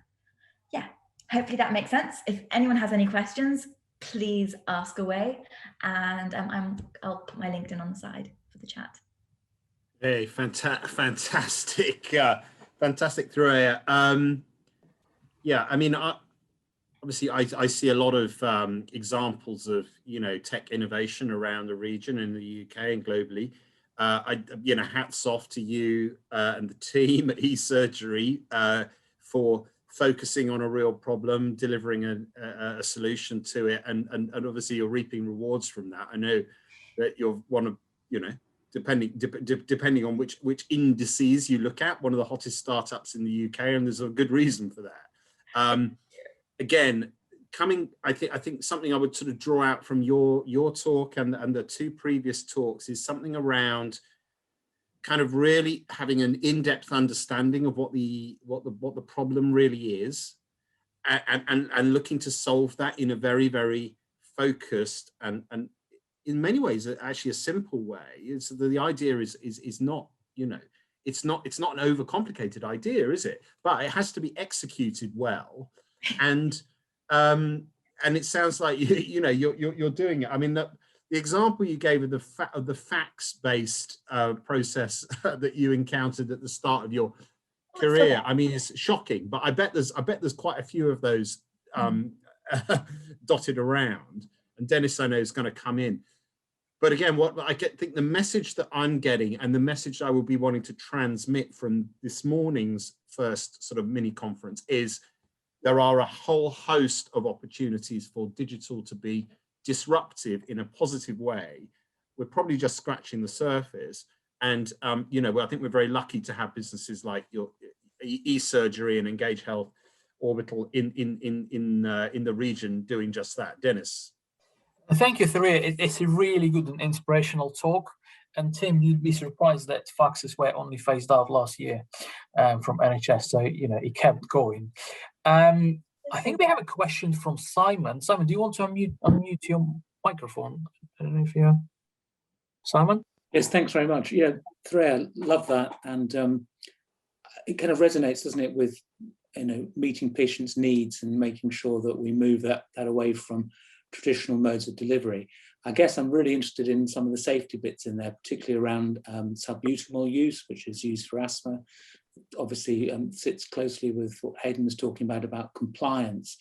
And I just wondered how do you ensure that someone isn't getting lots of salbutamol from different online providers who may not talk to each other, and actually not using maintenance therapy in a way that we know is safe and keeps them out of hospital? Really good question. It's definitely something that's always been a concern for us. We liaise with the person's GP if they give us permission to, and if not, we have our own internal policies that restrict how much we can do. Often a one-off, no questions asked. People need a one-off, and we don't want to cause a burden to them. But any more than that, or anything that suggests medication abuse or medication overuse, not only triggers follow-up questions and the demand that we can't service them unless they provide us their GP details and we're able to have that interaction. It also triggers us to send a lot of educational content in bite-sized chunks, both in text format, email format, and video format, depending on the age ranges of the people that we have and the feedback we've had from those to say what works best. So it might be someone turning around saying, for example, in the consultation, they might say, I take this medication twice or as and when needed, but they're talking about their brown asthma inhaler. At that point, our clinicians will be able to immediately contact that person through their mode of contact, preferred mode of contact, to say, hi, we've just noticed on your consultation answers, you've mentioned this. We just wanted to have a quick follow-up chat to make sure, one, you actually meant your brown inhaler, two, this is how you should be taking it, this is the reason why, and this is how it helps your overall health. And that, we found, has not only improved patient engagement with us as a business, it's also improved their, almost counterintuitively, reduce their ordering through us. But ultimately the goal is improving healthcare, and a rising tide does raise all ships. So when we are supporting those patients, we're reducing the burden in A&E for reduced asthma exacerbations, etc. I think that's a wonderful answer, Tharia, and also reassuring that your niche within healthcare is around supporting the population. So you are addressing population health, but with a novel solution. It also comes from having been that A&E doctor trying to do 27 people over a night and being like, oh my goodness, what am I doing? Yeah, well, you and I both. So it's not only for the patients. I think it is the wider healthcare system, which is unfortunately struggling in terms of reduced doctors, more pressures, people living longer, more health awareness. I think that's another big issue. People are aware more and will happily want to book a 10-minute appointment just to discuss something. And I think we can move away from face-to-face stuff to more asynchronous delivery methods. Great stuff, and good question, Simon. Okay, here's the plan. Next up, we have our fourth and final lightning talk, if I might call it that, from James Nhs. Hello, James. So I'm not going to say very much more than I've known James and Rainbird for a few years now. and always thought they were a fantastically interesting tech business with sort of applications in lots and lots of different domains and vertical markets. And actually, it was only really last year that I realized quite how much in-depth work Rainbird has done with the healthcare sector, and particularly, I think we're going to hear about some of that this morning. But James is going to hopefully provide us with some fantastic insights around intelligent automation, artificial intelligence, how it can be applied to decision making within the healthcare sector. So, James, over to you. Great, nice to meet everybody. What fantastic talks we've had this morning. Hopefully you can all see my screen okay. So I'm James, Chief Executive and co-founder of Rainbird. Rainbird's my 5th co-founded business. I've spent a lot of the last 15 years investing in interesting technologies that have the potential to be globally significant. What I wanted to talk about today really is about the role of intelligent automation in healthcare. This is a relatively new area for us. We've been working, I think, in anger since COVID, but ours is a technology that's found utility previously in lots of other areas, financial services and tax and law and these sorts of areas. The technology matters because some of the challenges in the healthcare sector we don't think can easily be solved in other ways. In fact, one of our collaborators, Patient Safety Learning, rank automation as one of the most effective measures to reduce clinical errors, which actually consumes 15% of the entire NHS budget. So we're keen actually on enabling this technology and providing it to the masses to be able to innovate.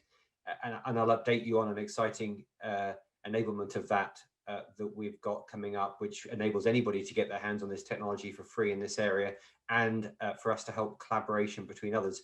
I'll come back to that. But the sort of transformation that we're talking about is being accelerated in many domains, and we really think healthcare is no exception. I want to try and demystify the technology a little bit. So Tim's right, I'm not going to go deep down and talk about APIs and things like this, but I am going to try and be a bit clear about it. I want to be clear on what I mean by intelligent automation.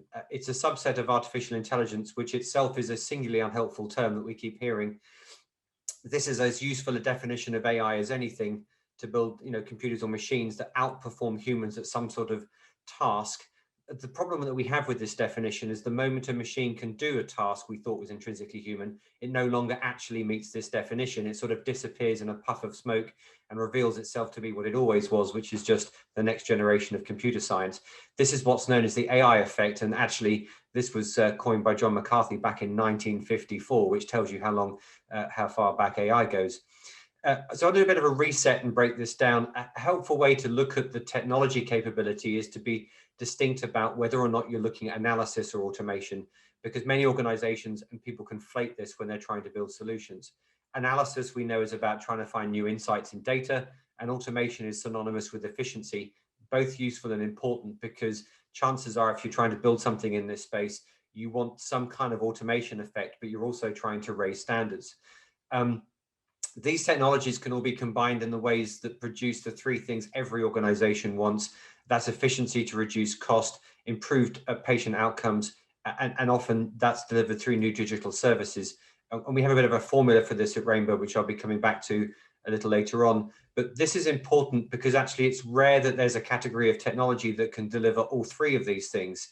And intelligent automation is that category. I'm going to dive straight into a healthcare example. What you're looking at here is called a knowledge map. It's a holistic representation of knowledge.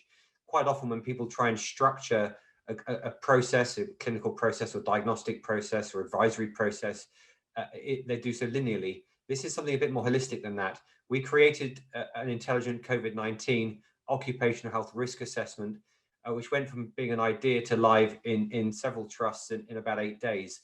This model was actually built and tested in 6 hours by a single expert, in this case, the Director of Quality for the Faculty of Occupational Health, Dr. Robert Hardman, one of the leading UK experts in this area.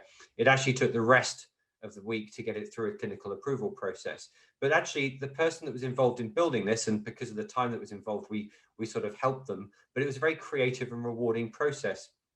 Now, just to explain how this manifests, by building this model and just publishing it, Rainbird, our technology, was able to create a consultative web tool, mobile friendly, which can consult with you if you're a frontline worker about your personal circumstances and can do that confidentially.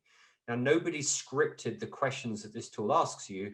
The model knows about the knowledge that the clinician has given it about COVID, and therefore it's just figuring out what it needs to ask you based on your own personal circumstances. And because it doesn't know anything when you start this consultation, it just constructs a dialogue.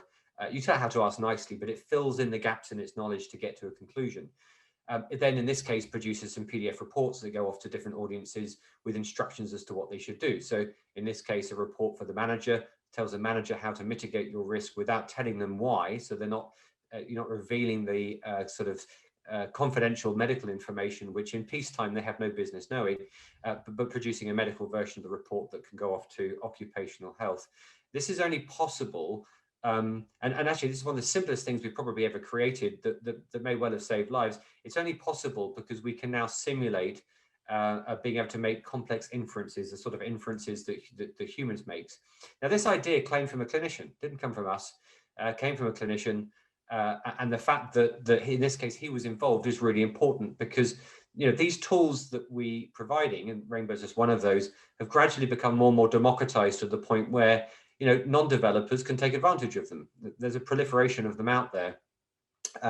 And this matters because, when you try and bring clinicians together with software engineers, an awful lot gets lost in translation. It's a very inefficient process. It's what's called the knowledge engineering challenge. And being able to bring these tools to the desks of the people who have the expertise makes a big difference. So lots of organizations, including the NHS, but lots of others innovating in healthcare, are adopting these sort of horizontal capabilities. And intelligent automation platforms like this can solve multiple problems. And this in turn is spawning centers of excellence. There's some at various hospitals now that are actually using these technologies again and again to try and tackle some of these problems and challenges. So as I said, it's important to separate that analysis from automation. What I just spoke to you about is clearly an automation example. There is no data in there. Actually, what we've done is taken expertise from a human or some formal design model or set of rules. We don't need to get into data analytics. We don't need to get into machine learning. I'm going to put a quick spotlight on why machine learning or statistical predictions can be challenging in healthcare and why rules-based AI, such as that we would just use in that project, has a role to play. For those that don't know, machine learning is building an algorithm from historical data that then may be able to make some sort of prediction. As a very simple example, you can build an easy machine learning algorithm that can predict how likely you would be to survive the sinking of a repeated Titanic disaster based on the historic event. There's actually some data out on the internet, I think it's up at Kaggle, where you can download a list of everybody that was on the Titanic. You can pipe that data in, with various columns that describe, how old they were, male or female, what class of passengers were they. What's interesting is very quickly, you can build an algorithm as a data scientist that will predict how you could survive. It actually tells you that you would want to be a first-class passenger, failing that second class or third class. It'd be better to be a woman than a man, and you certainly wouldn't want to be crew. What you quickly realize when you do this is that for all this data science, the machine learned algorithm that's been created has effectively just reverse engineered what were human devised evacuation orders for the Titanic. And I think that just makes the point that machine learning is, after all, rules extraction.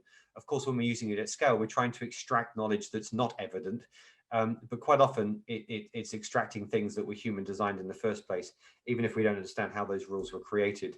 Now, there are times when these sort of machine learned technologies are extremely powerful and useful. I'm not knocking them. They enable us to do some incredible insights, but it's important that people recognize that you need lots and lots of clean data to achieve this. And many organizations struggle. They're not really data ready. There's lots of hype around AI, but there is no magic wand. You can't wave a magic wand over unstructured data and have a machine impose order. Building machine learning algorithms is hugely labor intensive, and there's no escape from that. And you actually have to prepare and tag that data, which is always going to be a manual task. And someone told me some years ago, it's a bit like climbing Everest. You need 10 years experience to get to base camp, and then lots of specialist equipment, people, time, money, and faith. And it's a great view from the top, but most people die on the way up. There's also this challenge of bias when we're building these systems. Everybody understands what bias is, but not everybody realizes just how many types of biases there are. According to Gartner, there's well over 500. My favorite is the IKEA bias. which says that I'm going to give disproportionate value to something I've created myself. But all these sort of bias get in the way. And it's very difficult to create machine learning algorithms, of course, because you've got bias embedded in your data. And that means you build something that easily could be dangerous or breaks the law, or both. Now, the problem is everywhere. Harvard Business Review actually estimate that only 3% of organizations' data is clean data anyway. And actually, a new MIT study showed that the top 10 most used machine learning data sets are absolutely riddled with errors. So it needs to be approached with caution. And that caution's particularly because these sorts of techniques are not interpretable. They're black box. I love this. There's this little cartoon that says, how do you know the algorithm's right? Well, you just kind of keep staring until the answers look right. And clearly that doesn't sound like an easy technology to use in a clinical setting. That transparency and explainability is incredibly important. So look, I'm going to move on from this, but much progress has been made in trying to make machine learning interpretable. We're actually doing a lot of work in this area. It's a powerful technology, but it's an analysis technology and not usually one that's well suited to automation. Netflix predictions is fine. You can use machine learning for that, because nobody's going to die if you get that wrong. But in these sorts of areas, we have to be very, very, very careful. So we have to recognize this then as a prediction. These technologies, machine learning is making predictions. It's not applying judgment. You still need a human on the end to apply that, which then raises the question, of course, well, can we automate judgment? Now, traditionally, we do this using decision trees, or sort of linear rules engines. These are business friendly or clinician friendly, very quick to build, at least initially. But anybody who's tried to build solutions out of decision trees recognizes that actually they're pretty limited. They don't scale well, and they can be very, very expensive to maintain. And many organizations have a challenge in their use of these technologies, because on one side, you've got kind of these linear decision trees, and I've included RPA, which is robotic process automation, in there. On the other side, we have all this machine learning I'm talking about, which is black box. It's not readily interpretable, and it's always felt like there's been a gap for a technology in the middle, and that's really what Rainbird is about. But being a platform, it's actually a universal painkiller, which in itself is not very helpful, because you have to define the pain before you're able to solve it. But this is a new capability, and it's one that we're very keen that people have an opportunity to play with.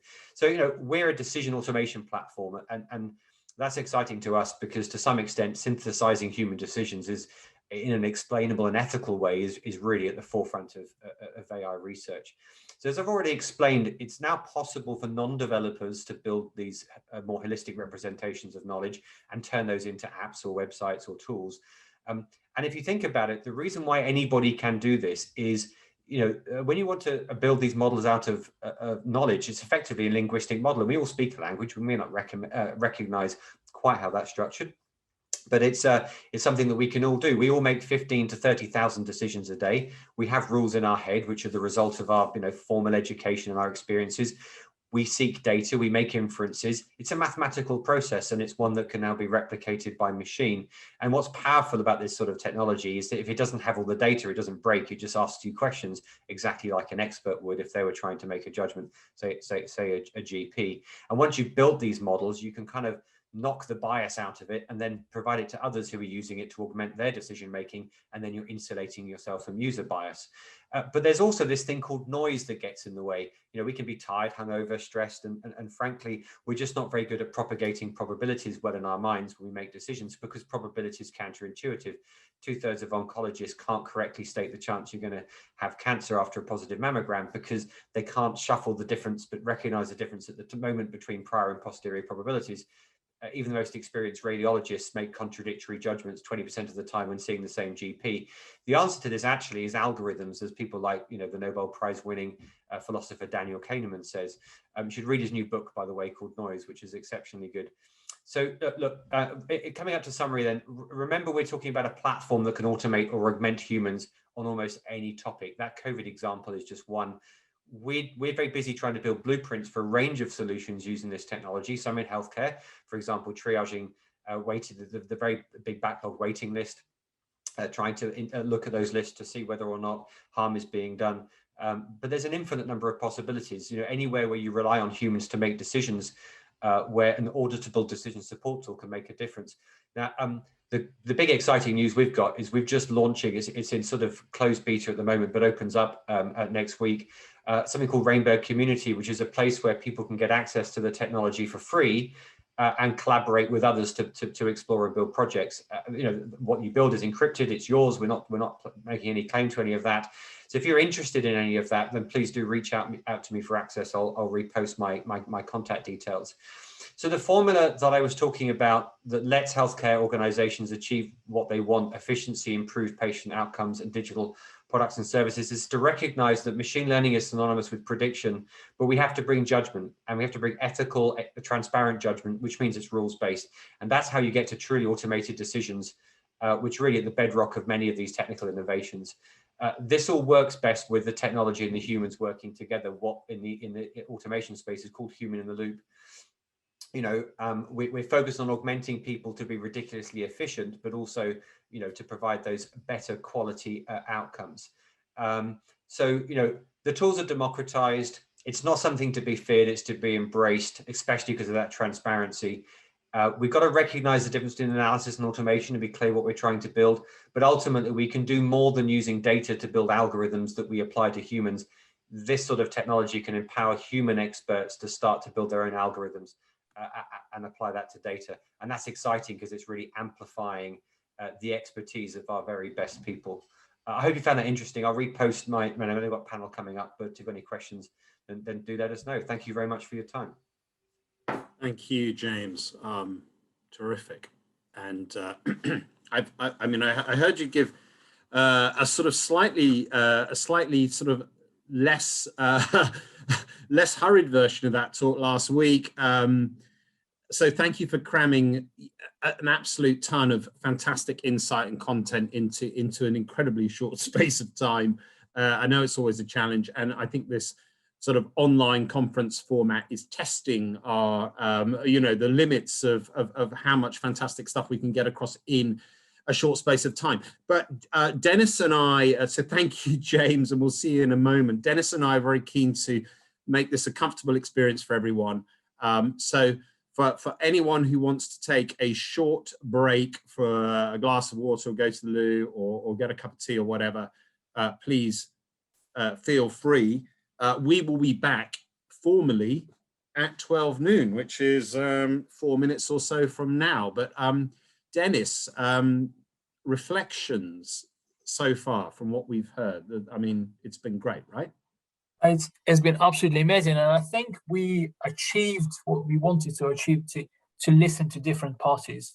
And although I do appreciate James saying that, you know, it doesn't always work when you bring a clinician together with software engineer, but I think initiating this conversation and explaining to clinicians what does that actually mean, you know, because we need to demystify AI for clinicians, so they understand that this is not some sort of magic. And we are still pretty much in the supervised learning space, when we do have to recognize what we need to know to see what the good role looks like. So I'm really looking forward to our discussion, and I've got a lot of questions, but I will let others to ask their questions first. Yeah. So we're just gonna let things kind of go quiet and calm for the next 3 or 4 minutes, and then we will be back at 12 sharp. But for anyone who doesn't want to go step away from their computer, just something I think I'd like to put out there as an idea, and I'd be interested in people's feedback on this in the chat, is whether next year in 2022 we might come back as a group with more people, more clinicians, more healthcare specialists, more technologists, more support people, to do this again, but possibly to do this either in a hybrid or a fully face-to-face environment, if that's permitted. And I know that Dennis and I are very committed to making sure this isn't just a one-off, but is something that will be the start of a process, or sort of start of a journey around improving the possibilities of innovation in healthcare and with digital. So if people think that would be a nice idea, we'd be interested in your comments in the chat. Would you like to have that as a, you know, potentially as a full day conference, or another half day conference, but with possibly more speakers? You know, I would certainly like to be hearing back from all of the tech companies about what their experiences over the, you know, the next 12 months are. We've got Rainbird Community launching. We've got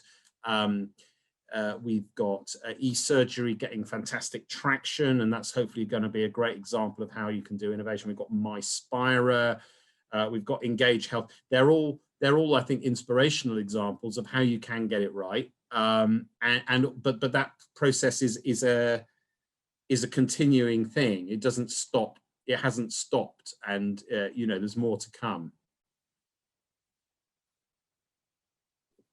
I also wanted to mention AWS, which we talked about earlier, and I think their approach is so good and so polished, because I followed their program Invent with AWS. In fact, I'm having a meeting with them today, and I think what they provide the template, which is very clear for anyone, not just a clinician, anyone really. So if they've got some ideas how to work their way backwards from the customer, so to see what the problems are, what the needs are, and then to develop their solution. Because what happens, like Thérèse, she mentioned that they've developed this great product, right?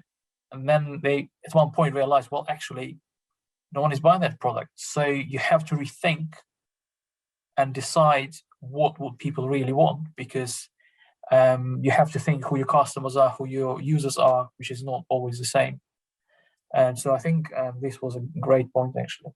Yeah, it's a really great point. And I think, you know, I would just, I mean, there's a fairly simple difference in terms of the kind of, you know, the value chain in a business to business, or, you know, in an industrial sector, or you know, a complex sector like healthcare, and you know, a purely consumer environment. You know, I remember, you know, back in 2006 being at quite a lot of conferences when the sort of Web 2.0 thing was new, and Facebook was new, and Twitter hadn't even launched, and all that stuff.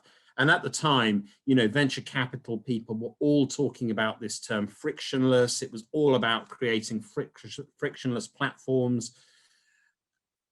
And there is quite a lot of friction in whether it's healthcare or energy markets, or, you know, in manufacturing.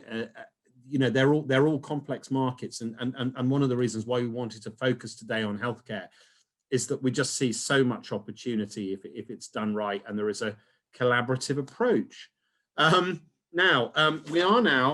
It's 12 o'clock or just after, so Dennis and I would like to invite all of the speakers to rejoin. Turn cameras on, audio on. Anyone who's had to dip out, that's fine. But it looks like we've got me and Dennis, we've got James, Sarah, Simon, Hayden, Michael. Not sure if we've still got Thérèse, but if we have, fantastic. Or if she's going to rejoin, that's brilliant. And this is your panel. So for the next 25 minutes or so, we're yours to answer questions, to respond to perhaps some of the points that have come up earlier in the conference. And Dennis, I don't know whether you've got anything you want to lead in with as a sort of killer icebreaker for the group. Yes, I really wanted to follow up from with James, because when I listened to his presentation last time, I had a lot of questions. And what is interesting, you know, we talk about biases, and we talk about human biases, and you know, we talked about the book Thinking Fast and Slow, but computers also have biases, don't they? And the algorithm is only as good as the data you provide and the labeling, whether it's accurate or not. And we are still pretty much in the domain of supervised learning.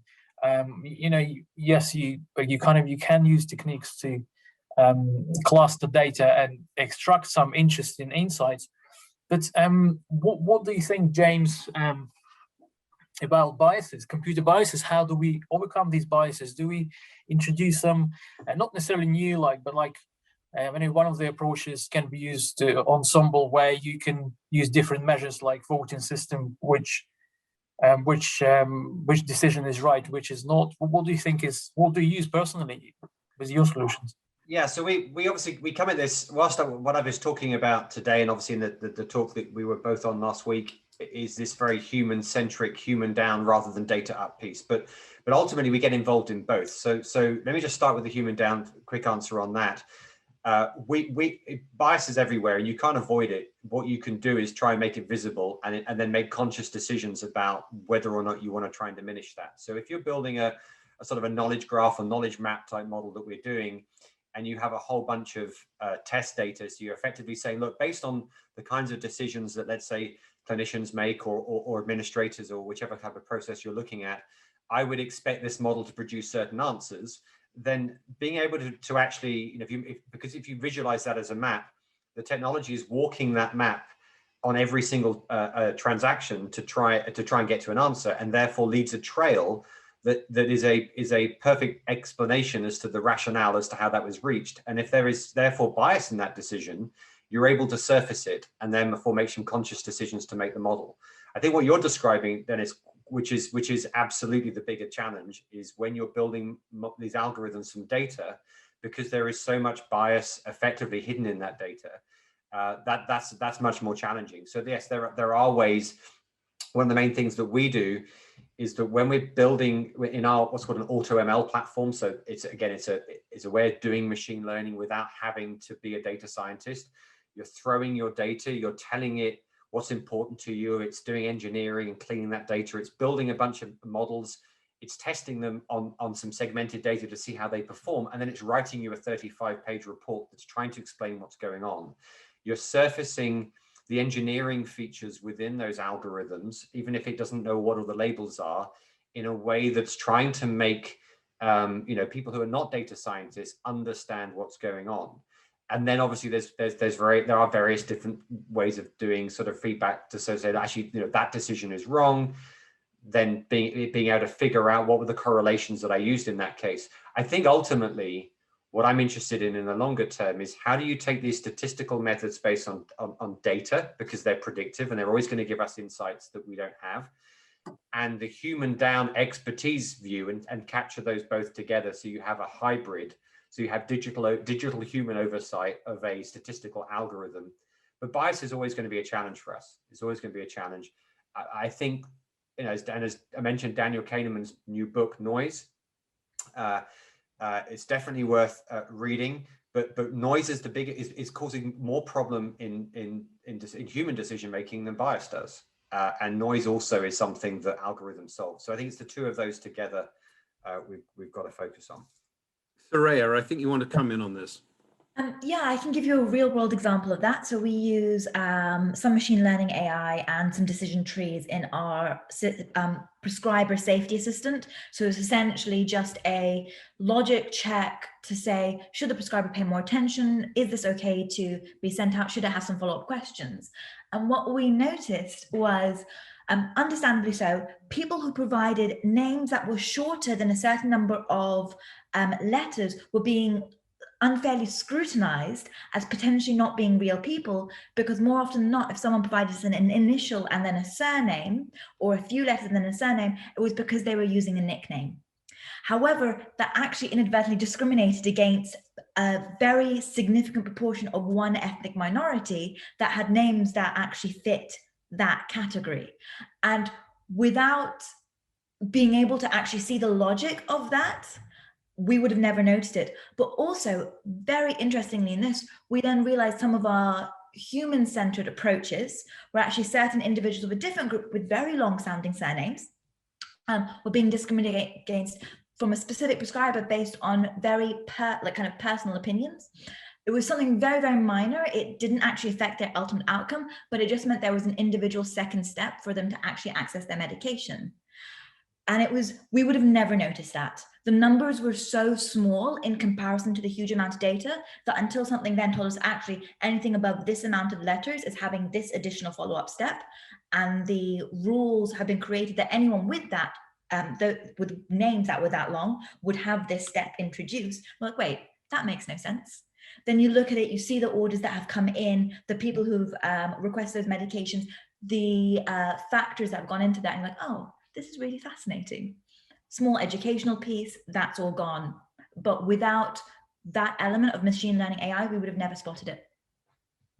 That's absolutely, I think, absolutely fascinating and clear example of where this sort of human-computer partnership is key. I mean, this is a huge topic, and it's testing policymakers, regulators, subject matter experts all over the world. I think, you know, I'd like to perhaps, you know, just ask a question to everyone on this panel, perhaps, you know, and I think probably Sarah will have a particular view about what one of the answers to this might be, or an answer. But if we put ourselves in the shoes of, you know, a practitioner, a clinician who is at the coalface dealing with day-to-day, week-to-week, or hour-to-hour problems and challenges, and is thinking, you know what, this just isn't good enough. We've got to find a better way of doing this. There must be a solution, whether it's a digital solution or not, but isn't quite clear about what the next step to take is. You know, what would be your piece of advice of the first thing that person should do? You know, who would you go and talk to?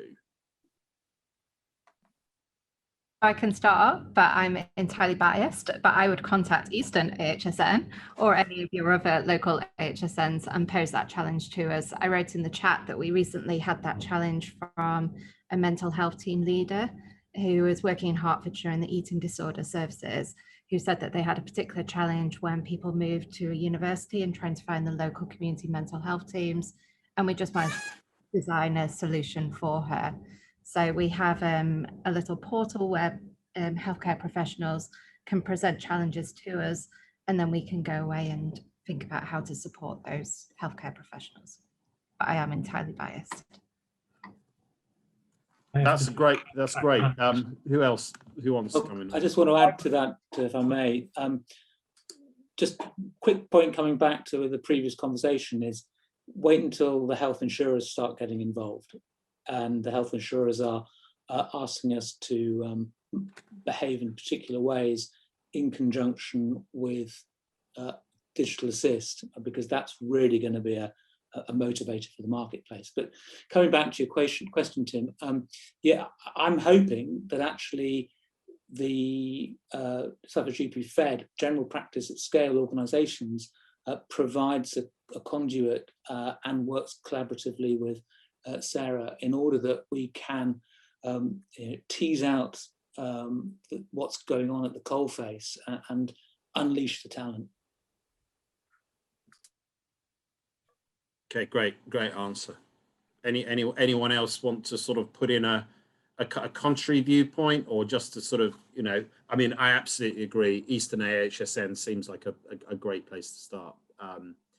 But you could also ask us at Tech East, and we'll signpost you to EAHSN or whoever. And I think, I suppose the point that I would like to sort of tease out here is that I believe that the East of England is one of the best places in the UK, and possibly one of the places in the world now, to get collaborative and innovative stuff kind of going really quickly. You don't have to be in London, you don't have to be in Silicon Valley, you don't have to be in Berlin, Paris, Los Angeles to do these things, Boston. It can happen on your doorstep. And I think it's just, you know, ask somebody and they'll probably very quickly refer you on to the same sorts of support. Yeah, just to add to that, yeah, as a supplier, yeah, sometimes clinicians don't want to speak to us, and we can understand why. But certainly from previous experience, peer-to-peer stuff helps. So Sarah and Simon will talk about leveraging networks. So speaking to a fellow clinician, putting your hand up and just say, actually, can you help with this? And what you frequently find is these types of questions aren't unique. These types of questions have been asked before. These types of questions do have solutions to them. So if you're not already active across social media or Twitter or Facebook or LinkedIn, whatever, I'd recommend just digging in, because what you'll frequently find, and as we've seen today, is people really willing to help. Thank you, Michael. Okay, we have a question from Sophie. Sophie is asking, has anyone worked within an innovation hub with clinicians within an actual hospital setting? Has anyone done such a thing? Sarah.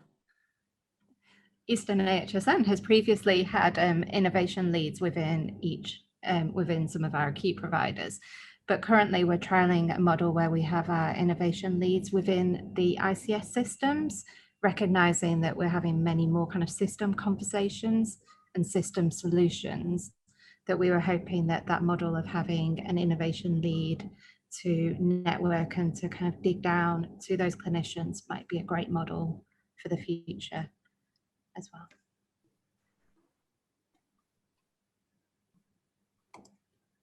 Okay, great. I'm sorry, I've turned my video off because I'm getting a little bit of audio audio quality problems. So I don't know whether we're just stretching Zoom at the moment. Any other questions? Any other responses to that question around working within? I mean, what is an innovation hub within a hospital setting? I mean, is that something that is pervasive? Is it something that we need to see more of? You know, in a typical hospital, where does innovation actually sort of have its center? Is there a view on that? Yeah, this is actually quite an interesting question, because within trusts and hospitals, the system varies.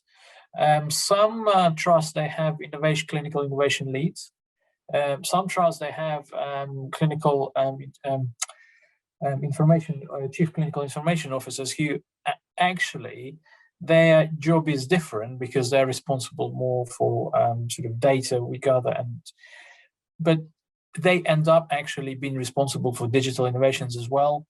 So I think there is definitely a need to establish that simplified pathway for clinicians with innovations. Because if you ask clinician, like any clinician, you say you've got some ideas, where would you go in the hospital? They would not necessarily know. And even if they do know, it would be quite difficult for them to get there to deliver that message, because I think they should, before they deliver their message to someone else who can take the project forward, they need to think very well about the problem, about the solution they're offering, and why this problem needs to be solved. So they need to have this preliminary education about problem solving, a bit like Amazon is doing. So what is the problem? What current solutions are? Why does it need solving? Why your solution is better than others? And then when it's ready, then it can be presented to someone else who can take it forward. Because if you just have your idea and go to, let's say, a higher level, and most likely you won't get much traction necessarily, because you won't be ready to take it forward. And then you may be able actually to get some extra resources. I know EAHSN, I know one of my students approached EAHSN, and the project wasn't within their area of interest, but they offered very useful resources on how to develop it, and it was very helpful. Good stuff. Add to that, if you don't have those grounding knowledge as a clinician, not necessarily just a doctor, but if you're a pharmacist, if you're a nurse, if you're an occupational therapist, etc., the NHS Clinical Entrepreneurship Program is a really good place to start, because it teaches you everything from how to make your pitch, how to solidify what your idea is, how to actually work out the underlying fundamentals, so that when you do eventually get that meeting, you can actually sell your idea in a very succinct and easy to understand way, because you probably only get one chance for that person to pitch it the first time, and you don't want to kind of shoot yourself in the foot by going too preemptively. We personally haven't gone through it, but I've spoken to so many people who have, and they absolutely adored the whole process. You can do it in line with your current practice, be it student or a clinician who's currently training. I think it only works out as like half a day every month, maybe every few weeks. Don't quote me on that, but it's not hugely intensive. This resonates very well with what Simon and I do with medical students. So we're trying to teach them how to pitch, how to define a problem, how to define a solution. And also in the Eastern Deanery, we now launched a new fellowship program, as I mentioned before. And it's a quite small number of doctors at this stage. But what we're trying to do, we're trying to build this network where we could link clinical entrepreneurs with institutions who would be interested in supporting their ideas and would be particularly interested in some projects. And I think there is a lot of work to do in this area. But if anyone is here who is listening to this, and you've got some ideas and they're relatively formed and you've got some sort of business plan, you can look into Clinical Entrepreneurs Training Program, which Sarah mentioned in her presentation. That might help you. It's a quite big growing movement, I would say, because since 2016, maybe 2015, there were up to 700 people enrolled on that program and received mentorship in terms of business, in terms of generating their ideas and actually obtaining some funding as well, or test beds in some cases. Great. There's a bit of a discussion going on in the chat off the back of a great question from Hamza about any kind of UK regional or national or international programs looking at tackling health inequalities. I am not aware of any, but then again, this isn't really my field of expertise. I know that Simon's come back with some observations, Sarah, and also we're getting some chat. Does anyone else want to come in on this? I mean, I think the fact is there are loads of programs around. Sometimes they're not a perfect fit for exactly the topic that you're looking at, and it may be that you need to dip into a couple of different things. We've heard about some programs. I'm sure there's something out there, but it may just not be on our doorstep. Any other comments on Hamza's question?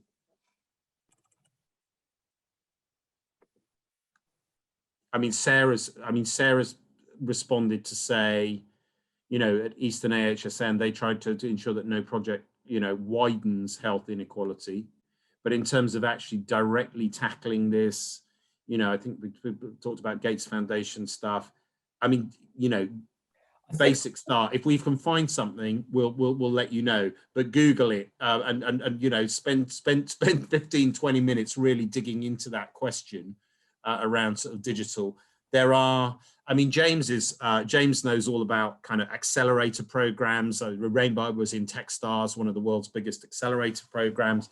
There are so these sort of vertical accelerators for different industries, including healthcare. James, I don't know whether you're aware of anything sort of that you've come across. Yeah, so there's sort of outside the sort of general accelerators, there's nothing that immediately leaps to mind. I was just going to say that we've certainly been working with some partners to take the work we've been doing with some of the NHS trusts in the UK and scale that within developing countries. It hasn't been successful, particularly around things like the COVID risk stuff that we've been doing.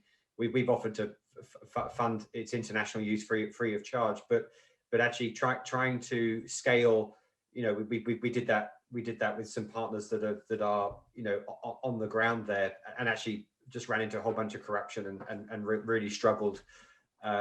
Despite our best efforts, they really struggled to get those solutions out so they could have global impact. But in terms of somebody looking to try and do that, it's a challenge. It's going to be a Google job. But I wouldn't just talk to the accelerators. I would talk to people that have been through those accelerator programs, because there's actually one of the things about those accelerators is it's typically their 1,500 startups will compete for 10 places in those, and it is, I'm afraid, not what you know, but who you know. And if you really want to come to their attention, you've really got a great idea, find somebody who's been through the program. The philosophy of these accelerators, particularly Techstars, is to give first. There are literally thousands of CEOs of other Techstars companies. We will all call on each other for support, the power of the network and all that. So I think you've just got to ask around. We're new to healthcare. My network here isn't so big, and I would advocate EAHSN, and others have been very helpful to us. But yeah, just have to do a lot of digging and networking, I think, to find those connections that can make that work. No, that's a great. That is a great suggestion. And I think actually coming back to Michael's point and something that, and there's a reason why we chose Rainbird and Engage Health and eSurgery and Orbital to talk today, is that you're all people, you're all business people who are prepared to have conversations that aren't necessarily direct sales and business development conversations, but are collaborative, are exploratory, and are helpful. So, you know, there are thousands and thousands of businesses like these around the world. Approach someone, you know, use LinkedIn, you know, look it up. Look up, you know, I don't know, Google health tech ecosystem, find one of those charts that's got dozens and dozens of businesses in different categories within health tech, and just ping someone an email or a LinkedIn request. You'll probably get a better result than looking for perhaps a formal program. But what I would say, and Dennis and I are very, very keen to support this, is if there is a need here, if there's a need for more information, if there's a need for programs, there's a need for focus, you know, we've got organizations like UEA, like Tech East, like BT, some of, you know, the LEP, we've got Norfolk County Council, Suffolk County Council, loads and loads of organizations who really want to get behind and lean into these sorts of things. And we can help, hopefully, you know, at least promote things that are already going on, or lobby and campaign for things to be created. That's kind of what we're here to do. I just wanted to add one more comment about the inequalities in health. Well, I think it's a too broad question just to give you the answer for this. But I would say that England and Britain is not exactly the same compared to other countries, because if you look at the model of NHS, it's all based on equality. So whilst inequality is difficult to eliminate completely, I think we are in that lucky position with the NHS when we do have access to services when, you know, regardless to our social status or financial status, and we can receive a treatment. So I think it needs proper market research and sort of define a question. In what respect in inequality? Is it access? Is it the cost? And I think for each healthcare system would be different problem. In the United States, you have 200 healthcare providers and completely different system how they operate. So I don't think it would be transferable to UK, for example. Thanks, Dennis.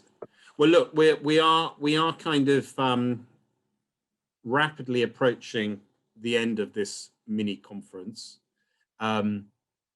Again, just to reinforce all of that, here are 1, 2, 3, 4, 5, 6, 7, 8. Here are 8 people, 8 individuals, all on panel, or who are all here to help as best we can. You know, signpost people onto that, provide advice. If you're an entrepreneur, we've got entrepreneurs here who've been down the road of innovation and have had successes and failures and pivots and more successes and other challenges along the way, and everyone's been really honest about sharing that. I know some of the businesses here have been around for several years, you know, many years. Some have been around for, you know, very short space of time, but it's absolutely impressive to see what's going on. I think on behalf of me and Dennis and Tech East and UEA and co, you know, we couldn't be more pleased with the way that this has gone this morning. We'd love to do this again soon. We've got loads of things to think about. We've got lots of things that we can take back to our organizations and collaboratively, you know, explore together. And I hope that everyone has found this sort of super interesting. I certainly have. We've probably got, if anyone's got any more questions, you know, just ping them in the chat now. But Dennis, what are your thoughts? I just want to say a big thank you to all speakers and Tech East and Tim and Bridget for organising these events. And I think this is a very good beginning. And I think looking at the national strategy for digital innovations, we are only at the start of that movement, and will only grow because the prediction is that by 2030, we will have 20% shortage of healthcare professionals worldwide. So we have to address that problem somehow, and digital health actually is a solution for this problem. So thank you everyone for attending. And if you have any feedback or some topics you would want to hear in the next conference, please let us know, myself or Tim. We would be happy to look into that. Thank you. Yeah, we can absolutely. Please do get in touch. You have contact details, email addresses, LinkedIn profiles. They've all been shared in the chat. This has been recorded, and we will be publishing it afterwards, making it available for people who weren't able to come. As I say, we'd like there to be some clear next steps after these. There's probably loads of things we could do, but we'll have to prioritize some of those, and we may have to find some additional partners. Meanwhile, do follow, certainly follow Tech East on Twitter, LinkedIn. Get our newsletter if you want to find out about stuff that's going on. We do lots and lots of events, and we often look at health tech, but this has been the first time we've really dived deep into it, and I feel like we've dived a little way, but we it's such a big topic. So thank you. And on behalf of me and Dennis and the team at Tech East and UEA and so on, to Simon, Sarah, Hayden, Michael, Durea, James, to all of you for attending. I know many of you are practitioners and you've had to fit this in around your clinical days. I know there are lots of people who weren't able to come who've asked for copies of the recording. But I think on that note, we have managed to finish on time. So thank you all, and we'll see you soon. Thank Goodbye. you.